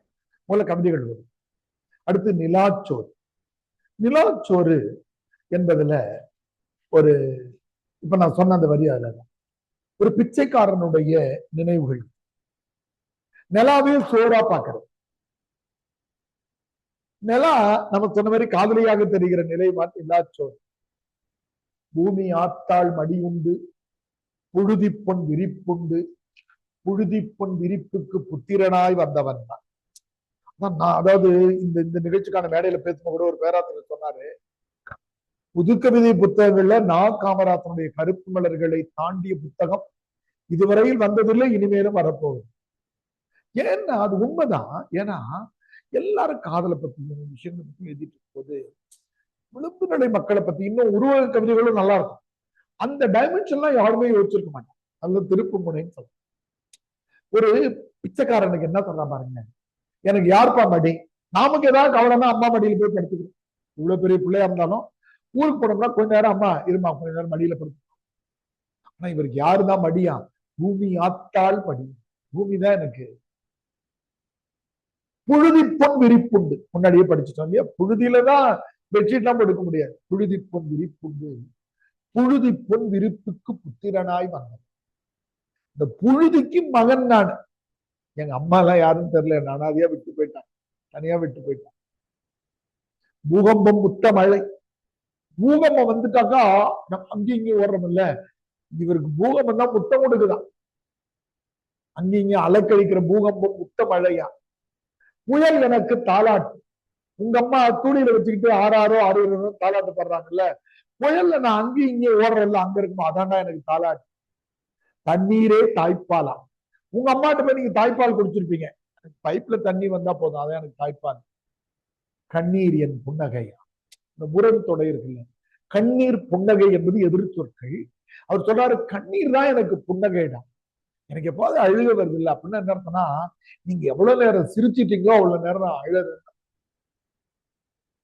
நீங்க அழற நேரம் தான் நான் சிரிக்க முடியுதுன்னா, நம்ம எப்பவுமே அழுதுகிட்டா இருக்கிறோம், ஏதோ ஒரு நேரம் அழறோம், ஒரு நேரம் தான் அவன் சிரிக்க முடியும். கண்ணீரே புன்னகை.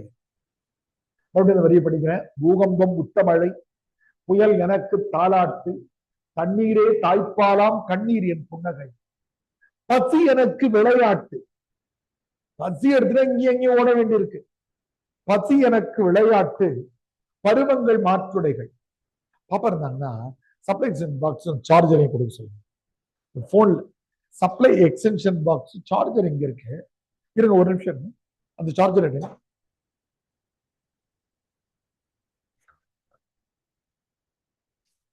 புயல் எனக்கு தாலாட்டு, பூகம்பம் முத்த மழை, பாருங்க, பசி எனக்கு விளையாட்டு, பருவங்கள். போதுமா? பசி எனக்கு விளையாட்டு, பருவங்கள் மாற்றுடைகள். இந்த சீசன் மாறுது இல்ல, அதான் எனக்கு மாற்று. அதர் ட்ரெஸ்ஸா நமக்கு எக்கச்சக்கமா சட்டை வச்சிருக்கோம், நம்ம போடாமலே வச்சிருக்க சட்டைகளே எக்கச்சக்கமா இருக்கும் இல்லையா? நம்ம வாங்கியிருப்போம், சைத்துக்கு ஒத்து வரல, கலருக்கு ஒத்து வரலன்னு மடிச்சே வச்சிட்டு இருக்கோம். ஆனா அவனுக்கு மாற்றுடைகளே கிடையாது. இதுதான் மாற்றுடையா? சீசன் மாறுறதுதான் அவனுக்கு மாற்றுடையா. இது வெயில் காலம், மழைக்காலம்ன்றதான் மாற்றுடை. பருவங்கள் மாற்று உடைகள். மாற்று உடைனா சேஞ்சிங் ட்ரெஸ். இறப்பென்ற பசி எனக்கு விளையாட்டு, பருவங்கள் மாற்றுடைகள், இடுகாடே. இதுல எந்த 4 வரையும் படிக்கலாம் நீங்க? குறிப்பிட்ட 4 வரி தான். இடுகாடே மண் குடிசை, இறப்பு எனது நித்திரையாம். ரொம்ப பேரு இந்த பிளாட்ஃபார்ம் தான் தூங்க முடியாதவங்க, இந்த கல்லறை இருக்குல்ல, ரோடு ஓரமா கல்லறை இருந்ததுன்னா அதுக்கு பதில குடிசை போட்டுட்டு அந்த கல்லறையே திண்ணையா பயன்படுத்துறவங்க நீங்க பாத்திருக்கீங்களா? நான் அரக்கோணம் போற வழியில பாத்திருக்கேன். ஓரமா சிமெட்ரி. அரக்கோணம் போறது கொஞ்சம் முன்னாடி பாத்திருக்கீங்களா? லெப்ட் சைட்ல வரும். அது பக்கத்துல அந்த கல்லறை போச்சவங்களுடைய சிமெண்ட்ல போட்டு அது ஒரு திண்ணை மாதிரி பயன்படுத்தி பக்கத்திலேயே குடிசை போட்டிருப்பாங்க, வாழ்ந்துட்டு. எப்படி எதிர்பார்ப்பாங்க? இடுகாடே மண் குடிசை, இறப்பு எனது நித்திரையம். எப்ப நான் நிம்மதியா தூங்க முடியும் தெரியுமா? செத்து போறப்பதான் தூங்கணும். இறப்பு. அடுத்தவர் எழுதினார் பாருங்க, இறப்பென்ற நித்திரைக்காய் என்றோ நான் கண்டுபிடித்தேன். செத்து போறதுக்காக தானே நான் பிறந்தேன். இறப்பென்ற நித்திரைக்காய் என்றோ நான் கண்டுபிடித்தேன். தும்பை பூ சந்திரனை துண்டாடும் ராத்திரியாம். இந்த சந்திரன் வர்ற படங்கள்லாம் குறிச்சுக்கோங்க. அது நம்ம எதிர்பார்க்கிற கேள்வியா ஒண்ணு உருவாக்கி. ஏன்னா நிலாவை எக்கச்சக்கமா ஓமையா பயன்படுத்திட்டே இருப்பேன் தன்னுடைய கவிதை முழுக்க. ரொம்ப இன்ட்ரெஸ்டிங்கான கவிதையை நாளைக்கு நாளானைக்கு படிப்போம். ஒரு உயில் மாதிரி ஒரு கவிதை எதிர்பார்க்க, மரணத்தை பற்றி சிந்திக்கிறேன். அதுல சொல்லுவாரு, நான் செத்துட்டேன்னா இன்னைக்கு நான் செத்துற போறேன், நாளைக்கு நிலா வந்து என்ன கேட்கணும்னு எதிர்பார்ப்பேன். நாளைக்கு நிலா வந்து என்ன கேட்டுச்சுன்னா நான் செத்துட்டேன்னு சொல்லுங்க. நிலா கூட அப்படி பாண்டிங்கா அவ்வளவு கவிதைகள் எழுதுறாரு. நிலா அண்டல் தும்பை பூ சந்திரனை துண்டாடும் ராத்திரியா. இந்த வரியெல்லாம் கவிதைகள்லாம் ரசிக்கணும்னா அதுக்கு ஒரு சின்ன ஆர்வம் இருந்தா போதும். துண்டாடுதல்னா என்ன? பர்த்டேவுக்கு கேக் கட் பண்ற மாதிரி ஸ்லைஸா கட் பண்ணும். அல்லது பிரெட் எல்லாம் பாத்தீங்கன்னா ஸ்லைஸா கட் பண்ணி தரும்.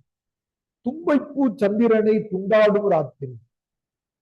அதாவது நிலா வந்து பௌர்ணமி மாதிரி இருந்து அப்படி கொஞ்சம் கொஞ்சமா குறைஞ்சு அமாவாசை ஆக போகுது. இதை ஒரு ஸ்லைஸா கட் பண்ணிக்கிட்டே வந்துருச்சான் பூ. இது இயற்கை. தும்பை பூ சந்திரனை துண்டாடும் ராத்திரியா. இந்த துண்டாடுதல்ன்ற வார்த்தைக்கு பக்கத்துல ஸ்லைஸ் கட்டிங் இங்கிலீஷ் எழுதிக்கும். ஸ்லைஸா கட் பண்றாங்கன்னு சொல்றாங்கல்ல, அததான் அவ்வளவு அழகா பயன்படும். ஒரு துண்டு துண்டா கட்டிட்டு வந்து கடைசி துண்டு இருக்குது. கடைசி துண்டு கேக்கு நமக்கு தான் வேணும்ன்ற மாதிரி கடைசி துண்டு அதையும் தூக்கிட்டா என்ன ஆயிடுச்சு? நிலாவை கட் பண்ணிட்டே வந்து கடைசி துண்டை கட் பண்ணிட்டா என்ன ஆயிடுச்சு? அம்மாவாசை ஆயிடுன்னு சொன்னீங்கன்னா படிக்கிறீங்க. அம்மாவாசை ஆயிடுனாக்க நீங்க கவிஞர். அதான் எழுதுறாரு. நாளைக்கோ அம்மாவாசை நரைத்த நிலா கல்லறை. அதுதான் நான் காமராசன். நாளைக்கு அமாவாசைன்னு நம்ம சொல்லுவோம், நாளைக்கு நிலா செத்து போயிடுச்சாங்க. நாளைக்கு நிலாவுக்கு வந்து அடுத்த நிலா புது நிலா பிறந்து வருதான். ஏன் நிலா செத்து போச்சுன்றதுக்கு காரணம் எதுனா இருப்பாருங்க. கீழே நரைச்சு போய் வெள்ளையா இருந்தது இல்ல, நரைத்த நிலா வெள்ளை நிலா, நரைத்த நிலா கல்லறைனா. நாளைக்கு அம்மாவாசைடா. ஏன்னா இந்த நிலா வயசாகி போய் முடியெல்லாம் வெள்ளையா வச்சுட்டு இருந்தது இல்ல, அது நாளைக்கு செத்து போகும். நாளைக்கோ அமாவாசை நரைத்த நிலா கல்லறையினால் நரைத்த நிலா கல்லறைக்கு நான் தூங்க வருவேன். இல்ல மேண்டேட்டரி வரினா கடைசி 4 வரி. நீங்க எந்த 4 வரையும் படிக்கலாம், எல்லாமே கவித்துவமான வரி தான். எனக்கு பிடித்தது இந்த வரி. துண்டு நிலா சோறாக, துளி விண்மீன் கரியாக, கண்டு பசி நோய் கொண்டேன் காலன் தேர் என்று வரும். நான் சொன்ன மாதிரி நிலாவை பார்த்தாலே காதலி தான். பழைய இலக்கியங்கள் எல்லாத்துலயுமே நிலாதான். என்னருமை காதலிக்கு வெண்ணிலாவே நீ இளையவளா மூத்தவளா வெண்ணிலாவை பாட்டுல இருந்து நாம இப்ப பிரபுதேவா இவங்க எல்லாம் டான்ஸ் ஆடினாங்கல்ல, என்னது வெண்ணிலவே வெண்ணிலவே விண்ணை தாண்டி வருவாயா விளையாட ஜோடி வெண்ணு, எல்லாமே காதல் தான். அதை முதல்ல உடைச்ச ஒரு இது பாவேந்தர். பாவேந்தர் முதல்ல எழுதிட்டாரு, அதுக்கப்புறம் தான் நாகாமராசன் எழுதுறாரு. பாவேந்தர் பாரதிதாசன் ஒரு எழுதினாரு, ஒரு ஏழை வந்து வேலைக்கு போயிட்டு வீட்டுக்கு திரும்பி வராங்க. திரும்பி வந்தா வீட்டுல எல்லாரும் தூங்கிட்டாங்க. சோறு இருக்குமான கிச்சன்ல வந்து சட்டி எல்லாம் திறந்து பாக்குறான். இன்னைக்கு இருக்கிற சில்வர் பாத்திரமே நினைக்க கூடாது, சட்டி பானை எல்லாம் திறந்து பார்த்துட்டே வரான். ஒரே ஒரு சட்டியில அடியில கொஞ்சோண்டு சோறு ஊட்டிருக்கு. வெள்ளை சோறு பானையில அடியில ஊட்டியிருந்தா அப்படிமா இருக்கு, வட்டமா இருக்கு. அது நிலாதான். பாவேந்தர் எழுதினாரு, ஒப்பீட்டு கவிதைன்னு குறிச்சுக்கோங்க. கூகுள்ல இந்த பாட்டு வரும், அதை எடுத்து போடுங்க. நான் உங்களுக்கு புது குரூப்பா இருந்துச்சுன்னா திணை துணையும் பயன் இன்றி பசித்த மக்கள், திணை துணையும் பாவேந்தர்னு போட்டு திணை துணையும் பாடல்னு குறிச்சுக்கோங்க. கூகுள்ல தந்தீங்கன்னா கிடைக்கும். திணை துணையும் பயன் இன்றி பசித்த மக்கள். திணைன்னா உங்களுக்கு தெரியும், திணை அளவுக்கு கூட பயன் இல்லாம உழைச்சு பசியோடு இருந்த மக்கள். சிறிது கூழ் தேடுங்கால், கொஞ்சம் கூழ் கிடைச்சிருமான்னு தேடும் போது பானை ஆற, பானையில அடியில கனத்திருந்த வெண்சோறு காணும் இன்பம் கவின் நிலவே உனை காணும் இன்பம் தான் எழுதார். இந்த பாட்டை முழுத்தா நீங்க மனப்பாடம் பண்ணணும். பாவேந்தர் ஓமையை சொல்லியிருக்காருன்னு ஒப்பிட்டீங்கனாலே அதுக்கு நல்லது. திணை துணையும் தெரிஞ்சுக்கோங்க. யாராவது கூகுள் இருந்ததுன்னா எடுத்து குரூப்ல போடுங்க, இல்ல நானே எடுத்துப்பேன். துண்டு நிலா சோறாக, நிலா சோறு மாதிரி தெரியுதா அவனுக்கு. துளி விண்மீன் கரியாக, பக்கத்துல இருக்கிற விண்மீன்கள்லாம் பொரியல் மாதிரி தெரியும். நான் முன்னாடியே சொன்ன மாதிரி உருளைக்கிழங்கு வெண்டைக்காய் கோஸ் பொரியல் மாதிரி இருக்கு. நமக்கு அது நட்சத்திரமா தெரியுது, அவனுக்கு பொரியல் மாதிரி தெரியும். இதை பார்த்த உடனே அவனுக்கு என்ன ஆகுதான், இன்னும் பசி அதிகமாகுதான். கண்டு பசி நோய் கொண்டேன் காலன் பேர் என்று வரும். காலன் தானே யமன். பார்த்தாலே எனக்கு பசி இருக்குடா, யமன் வந்து எப்படா என்ன கூட்டு போவான். யமன் வந்துட்டான்னா பசி பிரச்சனை இல்ல, காலன்னா யமன்னு குறிச்சு.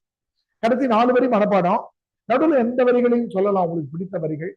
பொறுமையோட கவிதை அதான் நாகாமராசனுடைய இந்த புத்தகத்தினுடைய சிறப்பு. யூபிஎஸ்சி கேட்கிற கேள்வி அதான், சமுதாய புறக்கணிப்பாளர்களை குறித்து நாகாமராசன் எவ்வாறு பாடு. நம்ம இவங்களை பத்தி கவலைப்படுறோமா? மோர் வந்துருச்சு, அடுத்து கொஞ்ச நேரம் கழிச்சு வடை வேணும், இன்னும் நைட் என்னமா பிரியாணியா, இலை பிரியாணி வாங்கலாமா, இல்ல இது பண்ணலாமா, நாம இப்படி ஓடிட்டு இருக்கு வாழ்க்கை. பக்கத்துல ஒருத்த பசியோட கிடக்கு, அவனை நினைக்கிறதுக்கு நேரம் இல்லை. அவங்கள நினைச்சு அவங்களுடைய கோணத்துல இருந்து 55 வருஷம் முன்னாடி இந்த கவிதையை எழுதியிருக்காங்க. 1971 பிரிண்ட் ஆகுதுன்னா அதுக்கு 2 வருஷம் முன்னாடி எழுதியிருப்பார். இதை பிடிச்ச வரியை சொல்லுங்க. ஒரு ஆன்லைன் பிள்ளைகளுக்கு வாய்ப்பு தருவோம். கடைசி 4 வரிகள் முடிந்தளவு மனப்பாடம் பண்ணி சொல்லலாம். முதல் நாள் என்பதால பார்த்து சொல்லலாம்.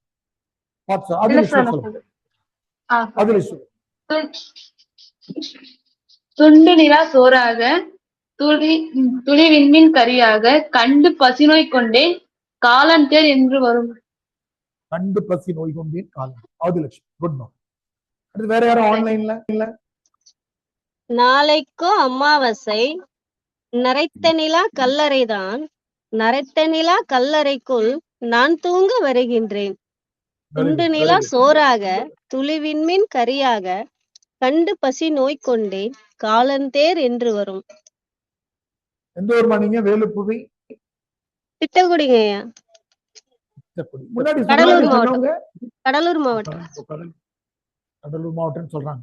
தீபலட்சுமி எந்த ஊர்மா? திருச்சிங்க ஐயா. திருச்சி. வேலுப்புவி கடலூர்னு சொன்னதுல ஏதாவது முக்கியமான செய்தி இருக்காமா? ஏன் கடலூர்னு குறிப்பிட்டு சொன்னீங்கம்மா? இல்ல நான் பொதுவா கடல் கடல் இருக்கா ஊர் பேரு சொன்னா தெரியாதுல்ல, அதனால டிஸ்ட்ரிக்ட் சொன்னா நிறைய பேருக்கு தெரியும். திட்டக்குடின்னு சொன்னா தெரியல நிறைய இதுக்கு, அதனால. பரவாயில்ல. நானும் கடல் இருக்கேன். நன்றிங்க. பூஜா சொல்லுங்க. பூஜா சொல்லுங்கம்மா. தும்பைப்பூ சந்திரனை துண்டாடும் ராத்திரியாம், துண்டாடும் ராத்திரியில் தூங்காத விண்மீன்கள்.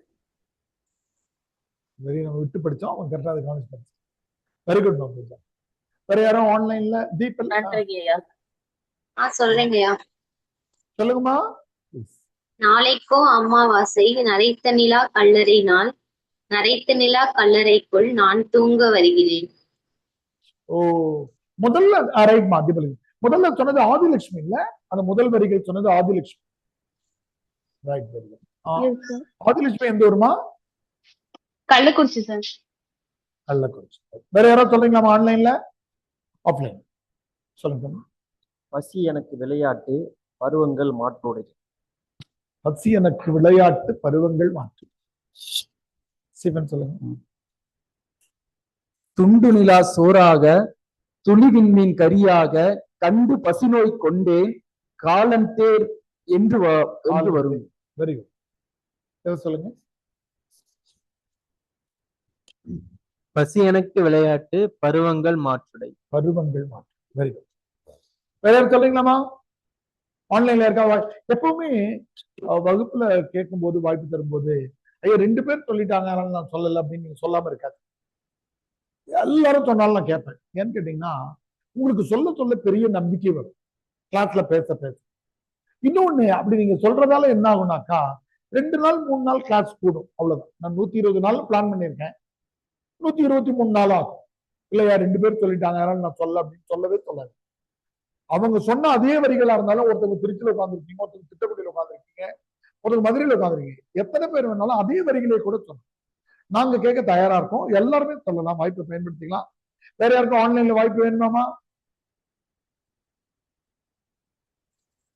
வாசிமலை சொல்லுமா. தண்ணீரே தாய்ப்பாலாம், கண்ணீர் என் புன்னகையாம். சரி, தண்ணீரே தாய்ப்பாலாம், கண்ணீர் என் புன்னகை. வாசிமலை மைக் ஆன் பண்ணீங்க, சொல்லுங்க. துண்டு நிலா சோறாக, துளி விண்மீன் கரியாக, கண்டு பசிநோய் கொண்டேன், காலந்தேர் என்று வரும். காலந்தேர் என்று. வேற யாருக்காவது ஆன்லைன்ல வாய்ப்பு வேணுமாமா? கல்பனா சொன்னாங்களா?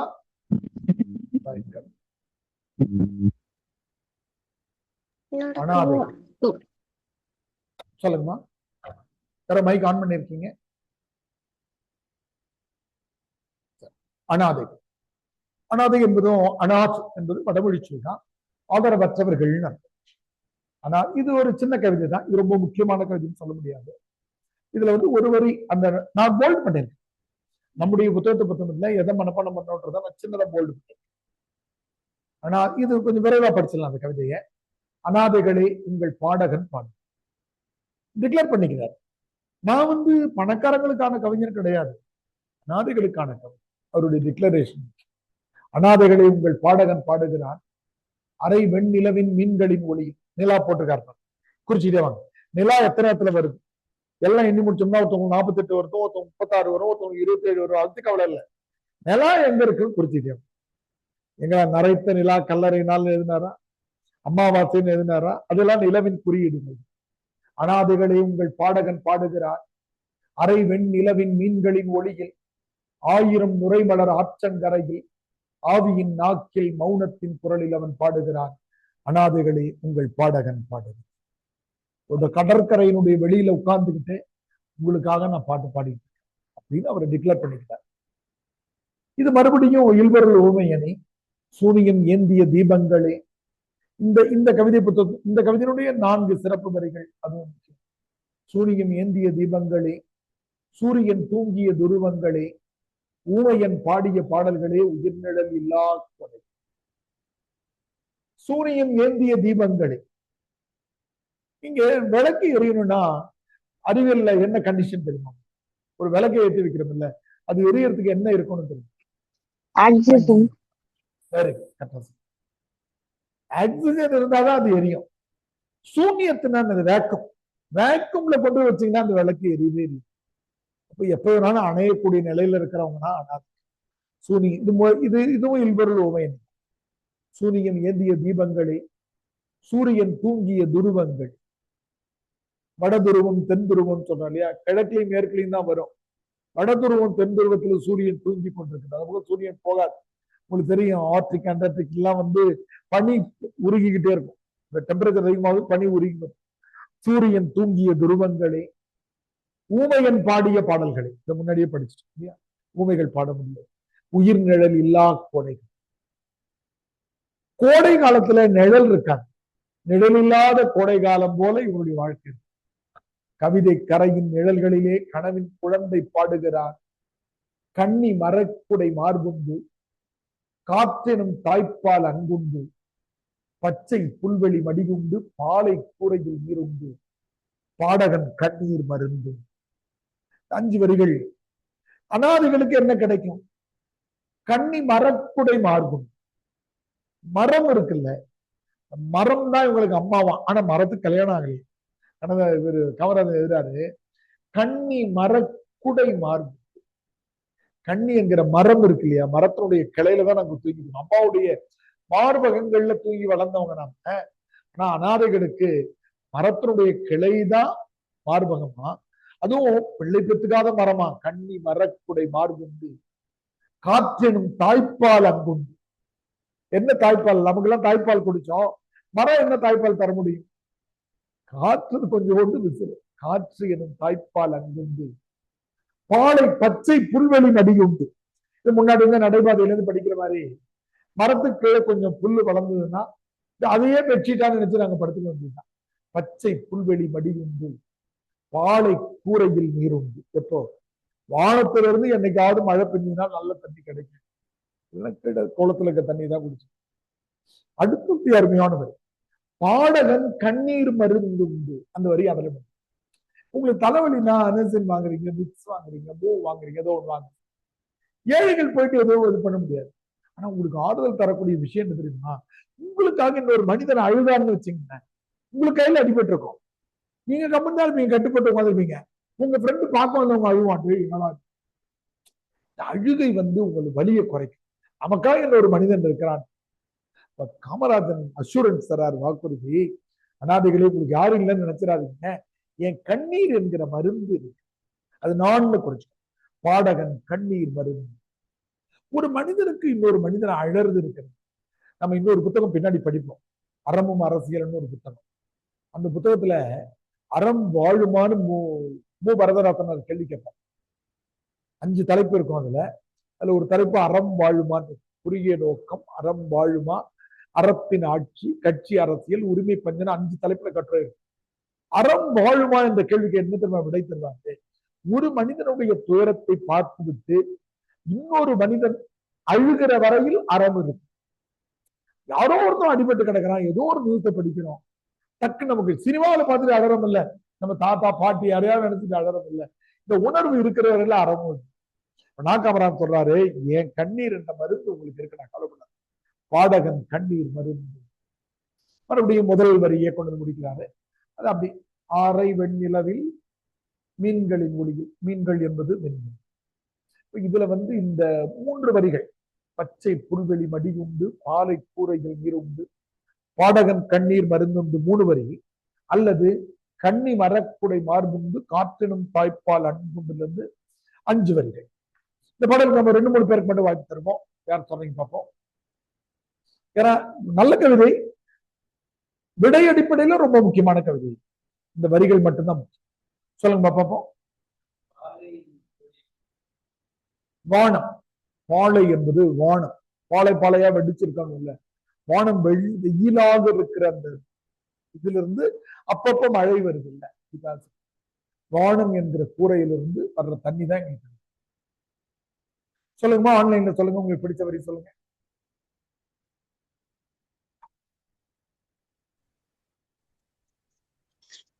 கவிதைக்கரையின் நிழல்களிலே கனவின் குழந்தை பாடுகிறான், கண்ணி மரக்குடை மார்புண்டு, காற்றெனும் தாய்ப்பால் அங்குண்டு. Very good, Priyadarshini, good. வேற யாருமா இன்னொருத்தவங்க ஆன்லைன்ல?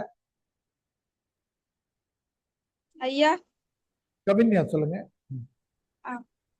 கன்னி மரக்குடை மார்புண்டு காற்றெனும் தாய்ப்பால் அங்குண்டு பச்சை புல்வெளி மடியுண்டு பாலை கூரையில் நீருண்டு பாடகன் கண்ணீர் மருந்துண்டு. பாடகன் கண்ணீர் மருந்து. Very good. ஆஃப்லைன்ல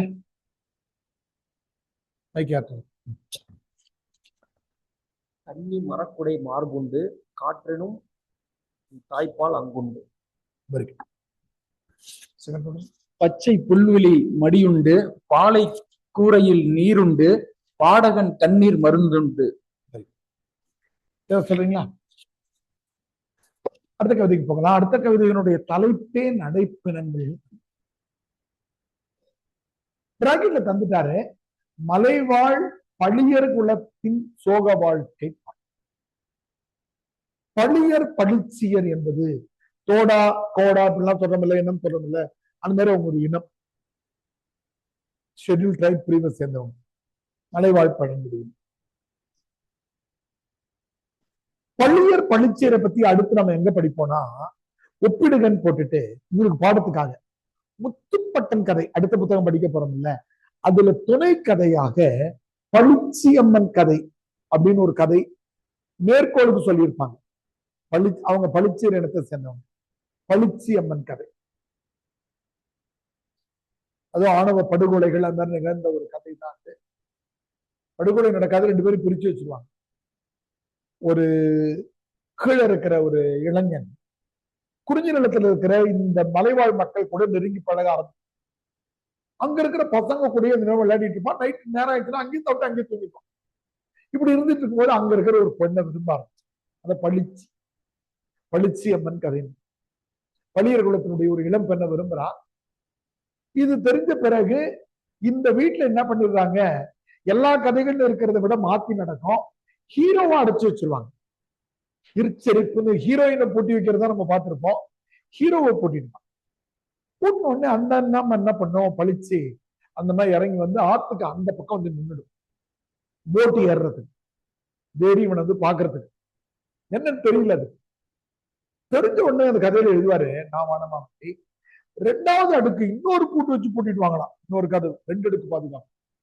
இசட் பிரிவு ஒய் பிரிவு இப்பெல்லாம் படிக்கிறதில்ல. இந்த அம்மா அங்க வந்து நின்னவங்க ஒண்ணு இருப்பானுங்க, இல்லைன்னா ஆனா என்ன சொல்றான கதையில கல்யாணமே பண்ணிக்காம அங்கேயே நின்று சிலையா மாறிடுச்சு அப்படின்னு சொல்லிட்டு எத்தனை வயசானாலும் கல்யாணம் பண்ணி கொடுக்காமலே விட்டாங்க. இது பழிச்சி அம்மன் கதை. இந்த மலைவாழ் பழங்குடியின மக்களை குறித்து நான் காமராசன் பார்த்திருக்கிற பார்வை வந்து சொல்ல போனா இது மரபு கவிதை. ரொம்ப சந்தத்துக்குரிய கவிதை, புது கவிதை கிடையாது. அப்படியே எழுதியிருப்பாரு. எடுத்த உடனே இது வந்து புது கவிதை மட்டும் கிடையாது, வசன கவிதை, இது 2 கலந்ததுதான் இது அப்படின்னு. சில கவிதைகளும் சில வசன கவிதைகளும். கோடை மலைச்சாரல், குளிர் நதியின் சங்கீதம், அலஞ்சிப்பூ நந்தவனம், அந்த வன முற்றுகைக்குள் ஆசை நிழல் தேக்கு மரம். இது எல்லாமே ஒரு ரொம்ப ரசிக்கணும்னா ஒரு கேமராவை அப்படியே வச்சுக்கிட்டு ஒரு மலையை காட்டிட்டு அப்படியே ஜூம் இன் க்ளோஸ் போனா எப்படி அந்த மாதிரி அதுக்கு பேரு படிமம். ஒரு கவிதை படிக்கிற போதே ஒரு காட்சி உங்ககிட்ட மனக்கண்ல விரியுதுன்னா அதுக்கு பேரு படிமம். இப்ப நம்ம சின்ன வயதுல நம்ம பாட்டி படச்சுட்ட கதைன்னு அம்மா பதில் சொல்லிருப்பாங்க. ஒரு ஊர்ல ஒரு பாட்டி இருந்தாங்களான்னு நம்ம ஊன்னு சொல்லி பண்ணிருப்போம். நம்ம பாட்டியை கொண்டு வந்து உட்கார வச்சு அவங்க வடை சுட்டுட்டு இருந்தாங்க. நம்ம அடுப்பு வானல் எல்லாம் நம்ம கண்ணுல தெரியும். அதனாலதான் குழந்தைங்க அப்படி கதை சொன்னீங்கன்னா குழந்தைங்க கேட்பாங்க. அந்த மாதிரி எப்படி சொல்றாரு பாருங்க, கோடை மலைச்சாரல், கோடையில மலைச்சாரல் அடிக்குது, அங்க நதி ஓடிட்டு இருக்கு, குளிர் நதியின் சங்கீதம், அந்த நதி ஓடுற சத்தம் சல சல சலன்னு ஓடுதுல மியூசிக். அலஞ்சிப்பூ நந்தவனம், அந்த மலையில பூக்கக்கூடிய ஒரு பூனுடைய எக்கச்சக்கமா கொத்து கொத்தா பூத்து, அந்த வன முற்றுகைக்குள் ஆசை நிழல் தேக்கு மரம். அந்த வனத்துக்குள்ள மனிதர்கள் விருப்பத்தோட வாழ்ந்துட்டு இருக்காங்களாம். தேக்கு மரமா, முதல் வலிமை மிக்கவங்க. அதுங்களுக்கு என்னது, அங்கே ஒரு தேன் கூடு, தேன் கூட்டு மாளிகைக்கு திருடர் குலம். அங்க தேன் கூடுகளை நாமெல்லாம் என்ன பண்றோம், தேனி தேன் கொடுக்கிறதுன்றோம், பசு பால் கொடுக்கிறதுன்றோம். நம் மொழி எவ்வளவு கொடுமையான மொழி பாருங்க. பசுக்கிட்ட பாலை திருடுறோம் நாம. அது கன்றுக்காக சுரக்கிற பாலை கொஞ்சோண்டு அதை குடிக்க வச்சுட்டு மீதியை நாம திருடுறோம், நாம ஒத்துக்கிறது இல்லை. நம்ம மலைவாழ் மக்கள் ஏற்றுக்கிறாங்க. தேனி கொண்டு வச்சுக்கிறா தேன் கூட்ட, அதுக்கு திருட்டு பசங்கடா நான் அக்செப்ட் பண்ணிக்கிறான் தப்ப. தேன் கூட்டு மாளிகைக்கு திருடர் குலம் நாங்களை. மாளிகைக்கு என்ற வார்த்தையில ரொம்ப அழகான வார்த்தை. நமக்கு இந்த ரூம் 2 BHK அங்க ஒரு hall kitchen, 2 bedroom hall kitchen அப்படின்லாம் வாங்குறோம். தேனிக்கு எது வீடு? தேன் கூட்டு தான் வீடு, அதான் மாளிகை. அதுக்கு தேன் கூட்டு அதுக்கு முதல் மாடி 2வது மாடின்ற மாதிரி இருக்குமா இந்த தேன் கூட்டு. தேன் கூட்டு மாளிகைக்கு திருடர் குலம் தான். யார் சொல்றாங்க? படியரின மக்கள் சொல்ற மாதிரி இருக்கு. பால் சுரந்து மலடாகும் பச்சை நில கொடிக்கள், யாருமே யோசிக்க முடியாது. நம்ம சொல்றோம் கள்ளிச்செடி பார்த்திருப்பீங்கல்ல, பெரும்பாலும் எல்லாம் கிராமங்கள்ல இருந்துருப்பீங்க, கள்ளிச்செடி பார்த்திருப்பீங்க. அப்படி கள்ளிச்செடியை அது எப்படி எழுதாரு பாருங்க, அடுக்கடுக்கா இருக்கும் பார்த்துருக்கீங்க. இப்படி வரும், அப்புறம் சின்ன தண்டு வரும், மறுபடியும் கள்ளி வரும், முள்ளெல்லாம் இருக்கும். அந்த முள்ளை உடைச்சிங்கன்னா என்ன தெரியுமா வரும்? பால் வரும்.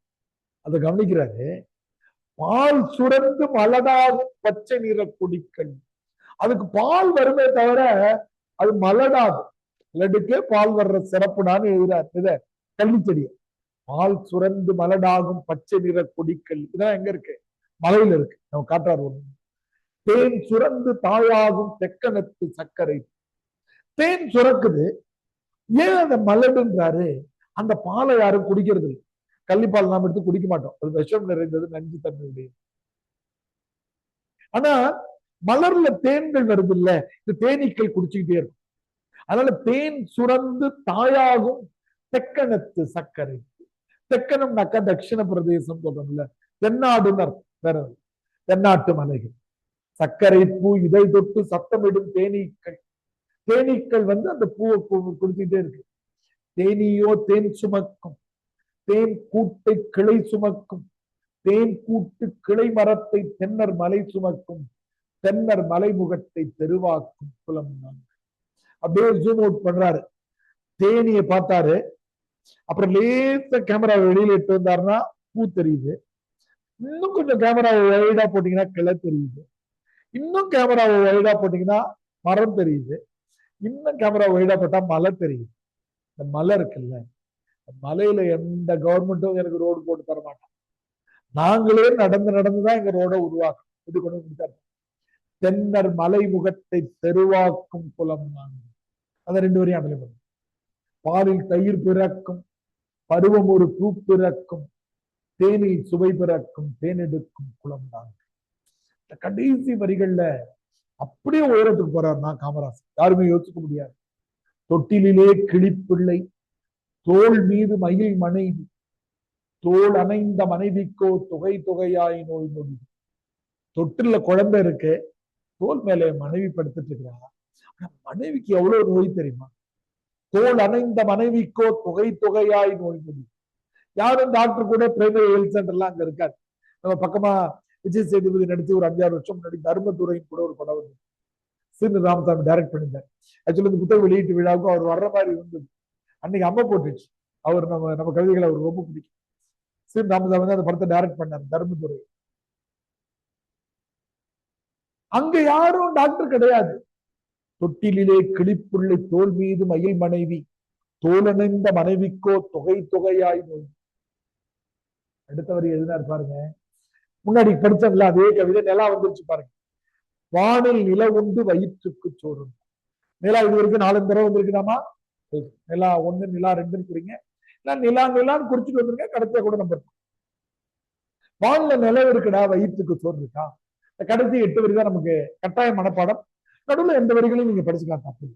நடையில் ஒரு தவவேகம், நயனத்தில் புத்த நிழல், குடிசைகளில் துறவு நெறி குலமெல்லாம் சொல்றது.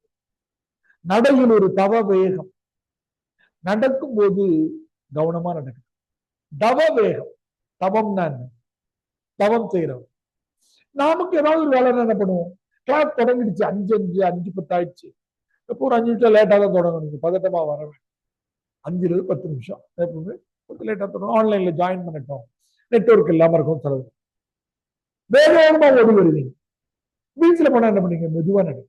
ஆனா இவங்க அதுக்கே வெறுத்து போய் துறவி மாரி ஆயிட்டதால நடையில் ஒரு தவ வேகம், கரெக்டா நடக்கிறாங்க. ஏதோ அவசரமா நடந்து போய் எதுவும் சாதிக்க போறது. நடையில் ஒரு தவவேகம், நயனத்தில் புத்த நிழல். நயனம்னா கண், நயன்தாரானாக்கா கண்கள் நட்சத்திரம் போல உடையவங்க. நம்ம தமிழ் படிக்கும்போது நயன்தாராவுக்கு அர்த்தம் தெரிஞ்சது. நயனம்னா கண்ணு. பழைய பாடல் ஒண்ணு, நீல நயனங்களில் ஒரு நீண்ட, தாரானா நட்சத்திரம், ரெண்டு ஹிந்தி சொல். ஐயா வடமொழி சொற்கள் அதிகம். நயனத்தில் புத்த நிழல், இந்த வார்த்தை ரொம்ப அருமையானது. நீங்க புத்தருடைய சிலைகள் எது வாங்கினாலும் கொஞ்சம் பாதி கண் மூணு மாதிரி பார்த்து. அதுக்கு என்ன அர்த்தம் தெரியுமா? நீங்க வண்டி ஓட்டு போய் பாதி கண்ணு மூடிட்டு போய் இடிச்சுக்கணும்னு அர்த்தம். நமக்கு என்ன தேவையோ அதை மட்டும்தான் பார்க்கணும். இப்போ உங்களுக்கு என்ன என்ன வேணும்? அபிரித்தியா போலீஸ் தம்பி, அந்த தம்பி நீங்க ரயில், இவ்வளவுதான் எனக்கு.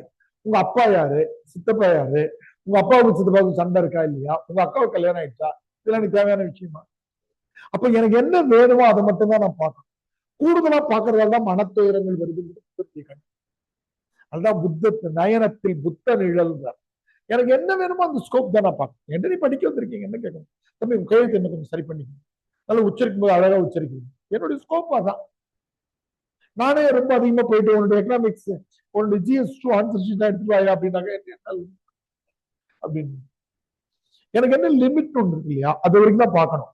நயனத்தில் புத்த நிழல், குடிசைகளில் துறவு நெறி குலமெல்லாம் சோகது. குடிசைகளில் துறவு நெறி, பேச்சலரா தான் இருப்பீங்க. உங்க வீட்டுக்கு வந்து பார்த்தா நல்லா இருக்கும், மொபைல் இருக்கும், சார்ஜர் இருக்கும், எமர்ஜென்சி லேப் இருக்கும், எல்லாம். கல்யாணம் வீட்டுக்கு போனா ஃப்ரிட்ஜ் இருக்கும், வாஷிங் மிஷின் இருக்கும், ஏசி இருக்கும், கட்டில் இருக்கும், எல்லாம் இருக்கும். ஆனா இவங்க குடிசை எப்படி இருக்கான்? ஒரு துறவு இருக்கிற வீடு மாதிரி இருக்கான். அடிப்படை வசதி கூட இல்லை. குடிசைகளில் துறவு நெறி. யாருப்பா இந்த வீட்டுல இருக்கிறது? குழந்தை குட்டி இருக்கிற வீடு மாதிரியே தெரியலையடா, துறவு இருக்கிற வீடு மாதிரி இருக்கு, அடிப்படை வசதி கூட இல்லை. குலமெல்லாம் சோக வெறி. நாங்க ஒண்ணு இன்னைக்கு நேத்து ஏழைகளா இல்ல, பரம்பரையா இருக்கு. குலமெல்லாம் சோக வெறி. காட்டு மூலிகை போல் கண்டெடுக்க முடியாமல் ஓட்டை குடிசைக்குள் உயிர் வாழும் நடைபெறும். காட்டு மூலிகைகளை யாரும் கண்டுக்காமலே கூட வாழ்ந்து முடிச்சுட்டு போயிடுது. அந்த மாதிரி நாங்க நல்ல வாழ்க்கை அறத்தோடு வாழறோம், மகிழ்ச்சியோடு வாழறோம், சிறந்த பாடகர்கள் இருக்கோம், சிலம்ப சுத்துறவங்க இருக்கிறோம். என்னை எவனும் கண்டுக்க மாட்டேங்கிறான். காட்டு மூலிகை போல் கண்டெடுக்க முடியாமல் ஓட்டை குடிசைக்குள் உயிர் வாழும் நடைபெற. இந்த கவிதை வந்து ரொம்ப முக்கியமான அடித்தட்டு மக்களை குறித்த கவிதைகள்ல ரொம்ப முக்கியமான கவிதை இது. கடைசி 4-8 வரிகள் நீங்க பார்த்தும் சொல்லலாம் அல்லது மனப்பாடம் பண்ணியும் சொல்லலாம். சொல்லலாமா? முதல்ல ஆன்லைன்ல வாய்ப்பு எடுத்துப்போம். கரெக்டா எப்பவுமே வகுப்பு வந்து 6:50 ஆரம்பிக்கும். நல்ல நேரம். எனக்கு என்ன 7 மணிக்கு டிஎன்பிசி கிளாஸ் தொடங்கும். அதுக்கு முன்னாடி எல்லாம் நம்ம வந்து ஒரு 1/4 மணி நேரம் 10 நிமிஷம் அதிகமா எடுப்போம். இப்ப அப்படி தேவைப்படல. கிளாஸ் தொடங்குறது 5:05க்கு தொடங்கும். 7 மணிக்கு பிறகு டிஎன்பிசி. இன்னைக்கு நான் டிஎன்பிசி தமிழ் இன்னைக்கு நான் எடுக்கிறேன். வாரத்தில் 2 நாள் 3 நாள் எடுக்கும். டிஎன்பிசி தமிழுக்கு ஒரு 700 பக்கத்துல பெரிய புத்தகம் ஒன்று எழுதிட்டு ஹிந்துல ஒரு 1 பேஜ் விளம்பரம் வரும் ஒரு 10 நாளைக்குள்ள நம்ம போட்டோல. இப்ப சொல்லுங்கம்மா, இந்த வரி அல்லது எந்த வரி உங்களுக்கு பிடிச்ச வரின்னு சொல்லலாம். ஆன்லைன்ல சொல்லலாம். இன்னொரு கவிதை நம்ம படிக்கலாம். வாய்ப்பு இருக்குன்னு நினைக்கிறேன். 6:40 ஆச்சு. 2 கவிதைகள் பிடிக்கும். சொல்லுங்கம்மா, ஆன்லைன்ல யார் மைக் ஆன் பண்ணி சொல்லுமா? ஜான்சி சொல்லுங்க. நடையில் ஒரு தவவேகம், நயனத்தில் புத்த நிழல், குடிசைகளில் துறவு நெறி, குலமெல்லாம் சோகவெறி, நாங்கள் காட்டு மூலிகை போல் கண்டெடுக்க முடியாமல் ஓட்டை குடிசைகளில் உயிர் வாழும் நடைப்பினங்கள். குடிசைகளில் உயிர் வாழும். Very good John's.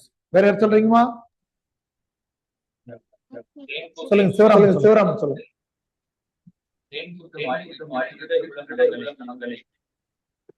வேலு ஒரு நிமிஷம் இருங்கம்மா. வேலு புவி இருங்க. சொல்லுங்க.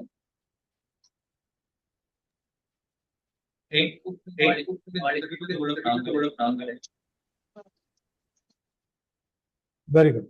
வேலு புவி சொல்லுங்க.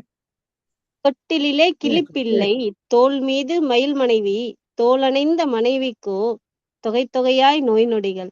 வானில் நிலவுண்டு வயிற்றுக்கு சோறுண்டா, நடையிலொரு தவவேகம், நயனத்தில் புத்த நிழல், குடிசைகளில் துறவு நெறி, குலமெல்லாம் சோகவெறி, நாங்கள் காட்டு மூலிகை போல் கண்டெடுக்க முடியாமல் ஓட்டை குடிசைகளில் உயிர் வாழும் நடைப்பினங்கள். நன்றிங்க ஐயா. நல்லா இருக்கு. சிலர்லாம் கேட்டோம்னு வச்சுங்களேன், ஐயா நான் வந்து மாநில அளவுல பேச்சு போட்டில பரிசு வாங்கியிருக்கேன், மாவட்ட அளவுல பரிசு வாங்கியிருக்கேன்னு சிலர் உச்சப்பிள்ளை நல்லா இருக்கு. ஒண்ணு கிடையாது. இது படிக்கிறதே என்ன தெரியுமா, எனக்கு எக்கச்சக்கமான பாடல்கள் மனப்பாடம் கிட்டத்தட்ட இந்த புத்தகமே தெரியும், குறும்புகள் எல்லாமே தெரியும். என்னன்னா இது அப்படி இன்னைக்கு நான் எந்ததுன்னு நான் சொன்னா முக்கியமான வரி அது கோடு போடும். வீட்டுல போய் உங்க மொபைல்ல உங்க குரல்ல நீங்களே பதிவு பண்ணுங்க.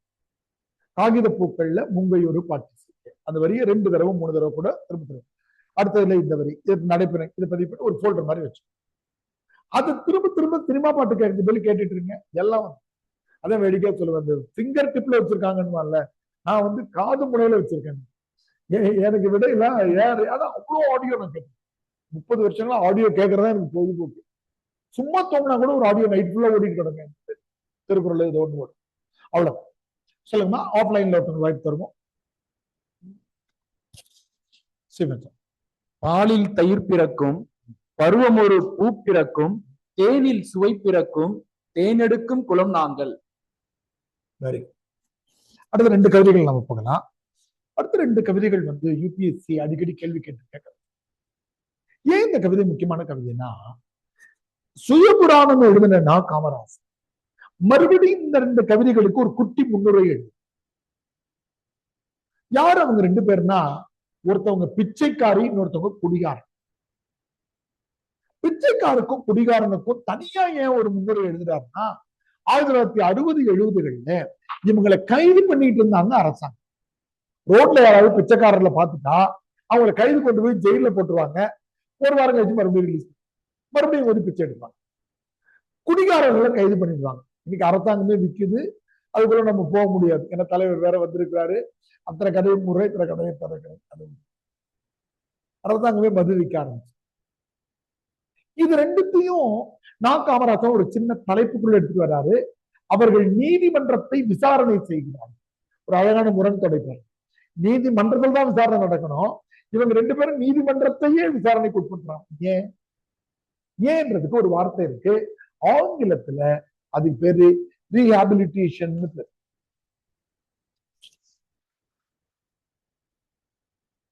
ரீஹாபிலிட்டேஷன் எல்லை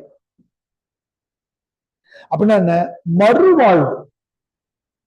இப்போ பிச்சைக்காரங்களை கூட்டிட்டு போய் ஜெயில போட்டது தப்பு இல்லை. அவங்களுக்கு ஒரு கூடை முனையவோ, சேர் ரிப்பேர் பண்ணவோ, ஒரு தொழிலை சொல்லி கொடுத்து வெளியில அனுப்பி வேலை வாய்ப்பு இருந்தா மறுபடியும் பிச்சை எடுப்பாங்களா?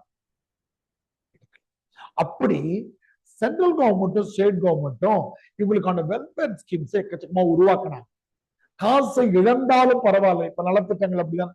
நாம இப்ப இருக்கிறது போலீஸ் ஸ்டேட்ல இல்ல, we are on welfare state. என்னுடைய ரோடு போடணும், எனக்கு அதுக்கு என்ன செலவாகும் கவர்மெண்ட் பார்க்க கூடாது, செலவு செய்யணும். அதுக்குதான் வரி கட்டிட்டு எல்லாம் பண்ணிட்டு. அப்போ அந்த நேரத்துல 65-70 இந்தியாவுடைய பொருளாதாரம் நிலை பெறாமல் இருந்த போது பார்லிமெண்ட்லயும் சட்டமன்றத்திலையும் ஏதாவது சொன்னாக்கா அதுக்கு எவ்வளவு ஸ்டே வாங்கிடுவான். அவங்களுக்கு எல்லாம் நாம சோறு போட்டா கவர்மெண்ட் கஜானா காலி ஆயிடும். உடனே நீதிமன்றம் ஸ்டே கொடுக்கும். அந்த நலத்திட்டம் எல்லாம் செய்ய வேண்டியது இல்லை, அவங்களே வேலை செஞ்சு பழிச்சுக்கணும். இதை பார்க்கும்போது காமராசனுக்கு ரொம்ப கோபம் வருது. அழகான வரியில எழுதுறாரு, தமிழ் காதலனாக அரும்பி ஒரு சோசியலிஸ்டாக மலர்ந்தவன் தான். உழைக்கும் மக்களின் வசந்த ருதுவை தூவிட்டிருக்கு. ரதந்த ருதுவை அவர்களுக்கு அறிமுகப்படுத்தும் சின்ன குழு. எனது பேனாவை அசைக்கின்ற போது அதனுடைய ஆளுகைக்கு உட்பட்ட ஒரு பிரதேசம் இருக்கிறது என்ற போதையோடு தான் நான் எல்லாருக்கும் கவிதை எழுதுறவன் இல்லை. நான் எழுதுனா தமிழ்நாட்டுக்கு மட்டும் எழுதுறேன், தெலுங்கானாவுக்கு மட்டும் எழுதுறேன்ற மாதிரி நான் ஏழைகளுக்கு மட்டும் எழுதுறேன். கடைசி 2 பேரோட சொல்றாரு பாருங்க, நீதிமன்றங்களின் உயர்ந்த கட்டடங்களை பார்த்துவிட்டு தெருவோரத்து பிச்சைக்காரிகளையும் அனாதைகளையும் வாழ துடித்து சில மாஜிக் கைதிகளை, மாஜினாக்கா முன்னாள் மேஜிக் நினைச்சிடக்கூடாது. மாஜி அமைச்சர் என்பது வடமொழி, மாஜி அப்படின்னா முன்னாள் அமைச்சர். பழைய கைதிகளையும் சந்தித்த போது எனது கண்ணீரின் வெப்பநிலை அதிகரித்து. திருவிட்டு ஜெயிலுக்கு வந்துட்டான், அவனுக்கு மறுபடியும் வாழ்க்கையை அமைச்சு தர வேண்டியது அரசாங்கத்தினுடைய பொறுப்பு தானே. ஆனா இதெல்லாம் நீதிமன்றம் தண்டிக்கிற போது எப்படி எழுதா பாருங்க, எனது கண்ணீரின் வெப்பநிலை அதிகரிக்கும். அந்த வரி அதில், அதாவது நம்ம மகிழ்ச்சியில அழும்போது நம்மளுடைய கண்ணீர் டெம்பரேச்சர் சில்லுன்னு இருக்கும், கோபத்திலேயோ யாராவது இறப்புலையோ எழுதிங்கன்னா அவங்க கண்ணீரை தொட்டு பார்த்தீங்கன்னா ரொம்ப சின்ன வேறுபாடு அதை கவனிக்கிறாரு. கண்ணீரின் வெப்பது கோபத்துல. அதை போலவே ஒரு இது பாருங்க, இதான் நான் சொன்னது. மகத்தான தேசத்தின் சமூக ரீதியான மேடு பள்ளங்கள் தகர்க்கப்பட்டு பணக்காரங்கிட்ட இருக்கிற காத்து எடுத்து ஏழை கிட்ட தரணும், முதலாளி கிட்ட இருக்க காத்து எடுத்து தொழிலாளிகளுக்கு தரணும்னு நீதிமன்றம் சொல்லணும் இல்ல. இப்படி சொல்லாம சோசியலிச பூக்கள் மலர வேண்டும் என்பதற்காக எடுக்கப்பட்ட சட்ட ரீதியான அரசியல் முடிவுகள் அதை அமெண்ட் பண்ணிக்கும். சில சோசியல் ஆக்ட்ஸ் இருக்கு இல்லையா, அதுக்கு தடை வைத்துதான் இந்த நீதிமன்றங்கள் நிராகரித்த போது எனது ரத்த ஓட்டத்தின் வெப்பநிலை அதிகரிக்கும். என் கண்ணீரின் வெப்பநிலை மட்டும் அதிகரிக்கல, ரத்த ஓட்டத்தின் வெப்பநிலை ரெண்டுத்தையும் கோடு போட்டுக்கணும். கண்ணீரின் வெப்பநிலை, ரத்த ஓட்டத்தின் வெப்பநிலை. எனக்கு அவ்வளவு கோபம். என்னடா அது, ஏழைகளுக்கு வீடு கட்டி தரலாம், குடிசை மாற்று வாரியம்னு ஒண்ணு வைக்க கூடாதுன்றான். அப்போ 60-70 அதை பார்த்துதான் இந்த கவிதையை எழுதியிருக்கேன். பிச்சைக்காரி கவிதையை படிப்போம். பிச்சைக்காரி கவிதை 2 பக்கம் தான், ரொம்ப சின்ன கவிதை, அழகான கவிதை. இரவு கூட விடியலில் மன்னிக்கப்படுகிறோம், இன்னும் நாங்கள் மன்னிக்கப்படவில்லை. இரவு கூட விண்ணியலில் மன்னிக்கப்படுகிறதுனா, இந்த உலகம் கோபப்பட்டு நீ இருட்டுல கடைன்னு தண்டனை கொடுத்துருச்சான். ஆனா காலங்கத்துல பாவம் தெரியாம தண்டனை கொடுத்துட்டோம்னு சொல்லிட்டு சூரியனை மறுபடியும் வெளிச்சத்தை கொடுக்கலாம். இரவை கூட இயற்கை மன்னிக்குதான். ஆனால் வாழ்க்கை முழுதும் நாங்க மன்னிக்கப்படாமலே இருக்கு. பிச்சைக்காரி கால் நடைகள் கட்டுத்தறிகளை நோக்கி போவதை போல நாங்கள் சிறைச்சாலைகளை நோக்கி போய் கொண்டிருக்கோம். நமக்கே ஒரு விஷயம் வேடிக்கையா இருக்கும், ரோட்ல எல்லாம் அந்த மாடு எல்லாம் மேயறது பார்த்தா இது யாரு வீட்டுக்கிட்ட கரெக்டா போகும்போது கரெக்டா அவங்க வீட்டுக்கு போயிடும். கால்நடைகள் கட்டுத்தறிகளை நோக்கி போவதை போல. 2 நாள் முன்னாடி கூட ஒரு நாய் வகைக்காக ஒரு விளம்பரம் பார்த்தோம். 1.25 நிமிஷம். ஒரு 80-100 ஆடுகள் இந்த புல்வெளியில சுத்திட்டு இருக்கு. அதுக்கு ஒரு ஷோ மாதிரி கண்ணாடி ரூம் வச்சு ஆளுங்க பாக்குறாங்க. இந்த குறிப்பிட்ட நாய் அங்க துரத்துன உடனே அவர் அந்த பார்டர் ஒரு சுத்துறாரு. அந்த 100 ஆடுகளையும் 1 மணி நேரம் 44 செகண்ட்ல எல்லாம் பட்டிக்கு வந்துடும். குலைச்சிட்டு போகுது, எல்லாத்தையும் தூக்கிட்டு வந்துடும். எதுவும் பண்றது இல்லை, அப்படியே சுத்தி குலைச்சு வருது. கிட்டு எப்படி எதிர்பார்த்தாங்க. கால்நடைகள் கட்டுத்தறிகளை நோக்கி போவதை போல நாங்கள் சிறைச்சாலைகளை நோக்கி. நமக்கு இந்த உலகில் பெறுவதற்கு என்ன இருக்கிறது? கைவிலங்குகளை தவிர. இதெல்லாம் ஃபேமஸான உலக பேச்சில் இடம்பெற்ற வார்த்தைகள். பெறுவதற்கு எங்களுக்கு எதுவுமே கிடையாதுடா சோதரை தவிர அப்படின்ற மாதிரி. கை விலங்குகளை தவிர ஹேண்ட் கப்ஸ் தான் எங்களுக்கு தர முடியும்.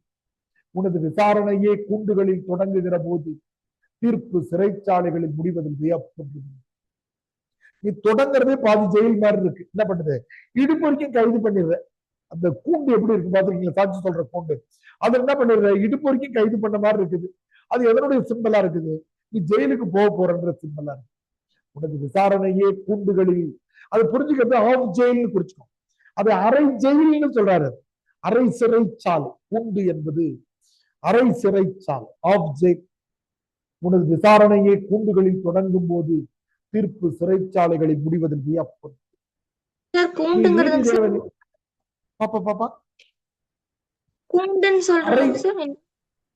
அரை சிறை, பாதி சிறை. இங்கிலீஷ்ல அதை நான் ஆஃப் ஜெயில்.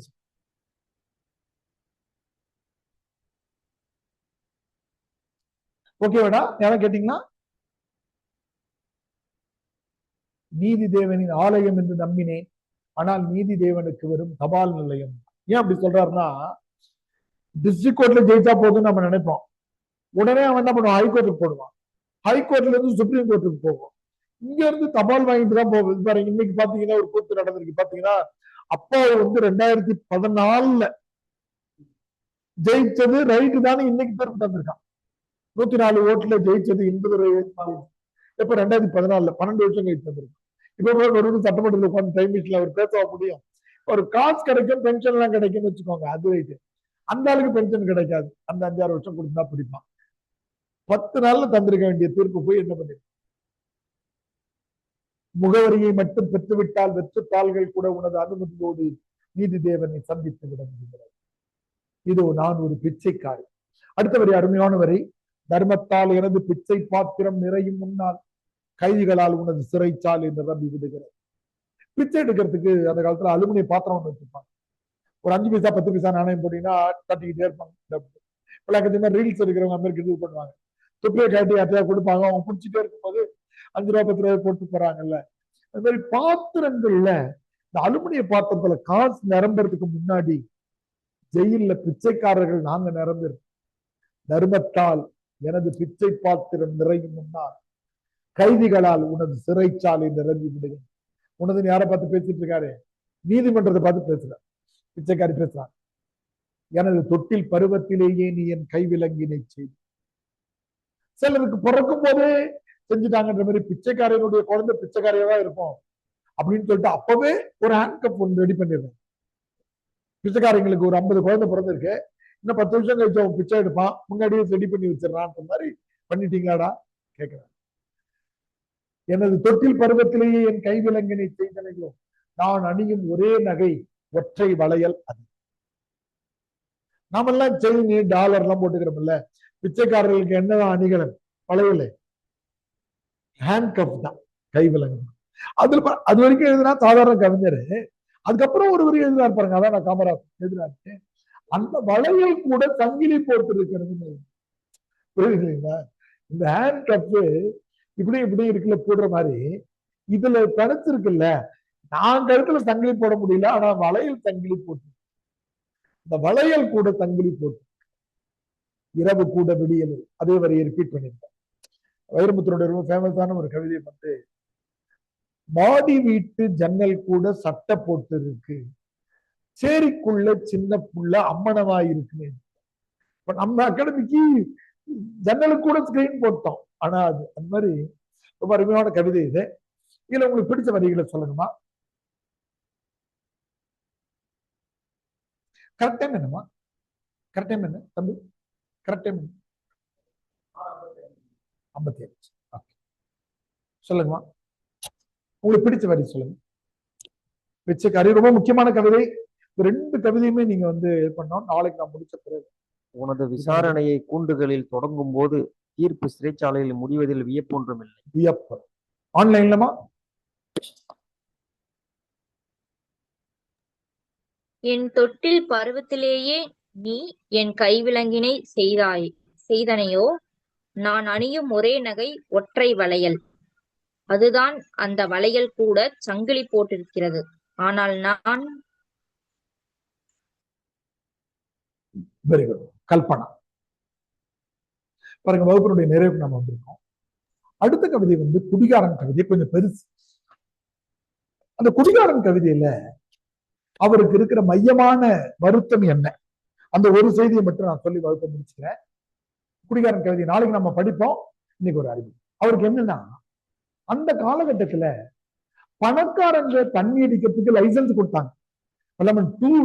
டூ வீலர் ஓட்டுறதுக்கு நாம வந்து லைசன்ஸ் வாங்குறோம்ல, அந்த மாதிரி ஒரு காலத்துல குடிகாரங்களுக்கு பெர்மிட்னு லைசன்ஸ் கொடுத்தாங்க.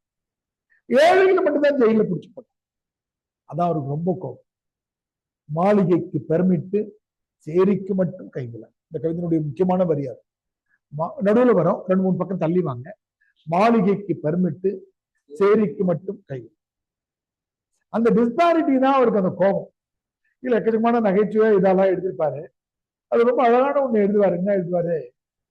நாம குடிகாரர்களா இருந்தா இந்தியாவில எந்த ஊரை தலைநகரமா மாத்தோம்? குடிகாரர்களா இருந்தா எந்த ஊரை தலைநகரமா ஆக்கலாம்னு சொல்லுங்க. பாண்டிச்சேரியை தலைநகராக்கு அப்படின்னு ஒரு வரி எழுதி. நாம் வந்து பாண்டிச்சேரியை தலைநகராக்கு அப்படின்னு ஒரு வரி இருக்கு. இதை நாளைக்கு படிப்போம். ஏன் குடிகாரர்களுக்கு ஆதரவாக நான் காமராசன் எழுதியிருக்கிறான்ற விஷயத்தையும் நாளைக்கு நம்ம படிப்போம்.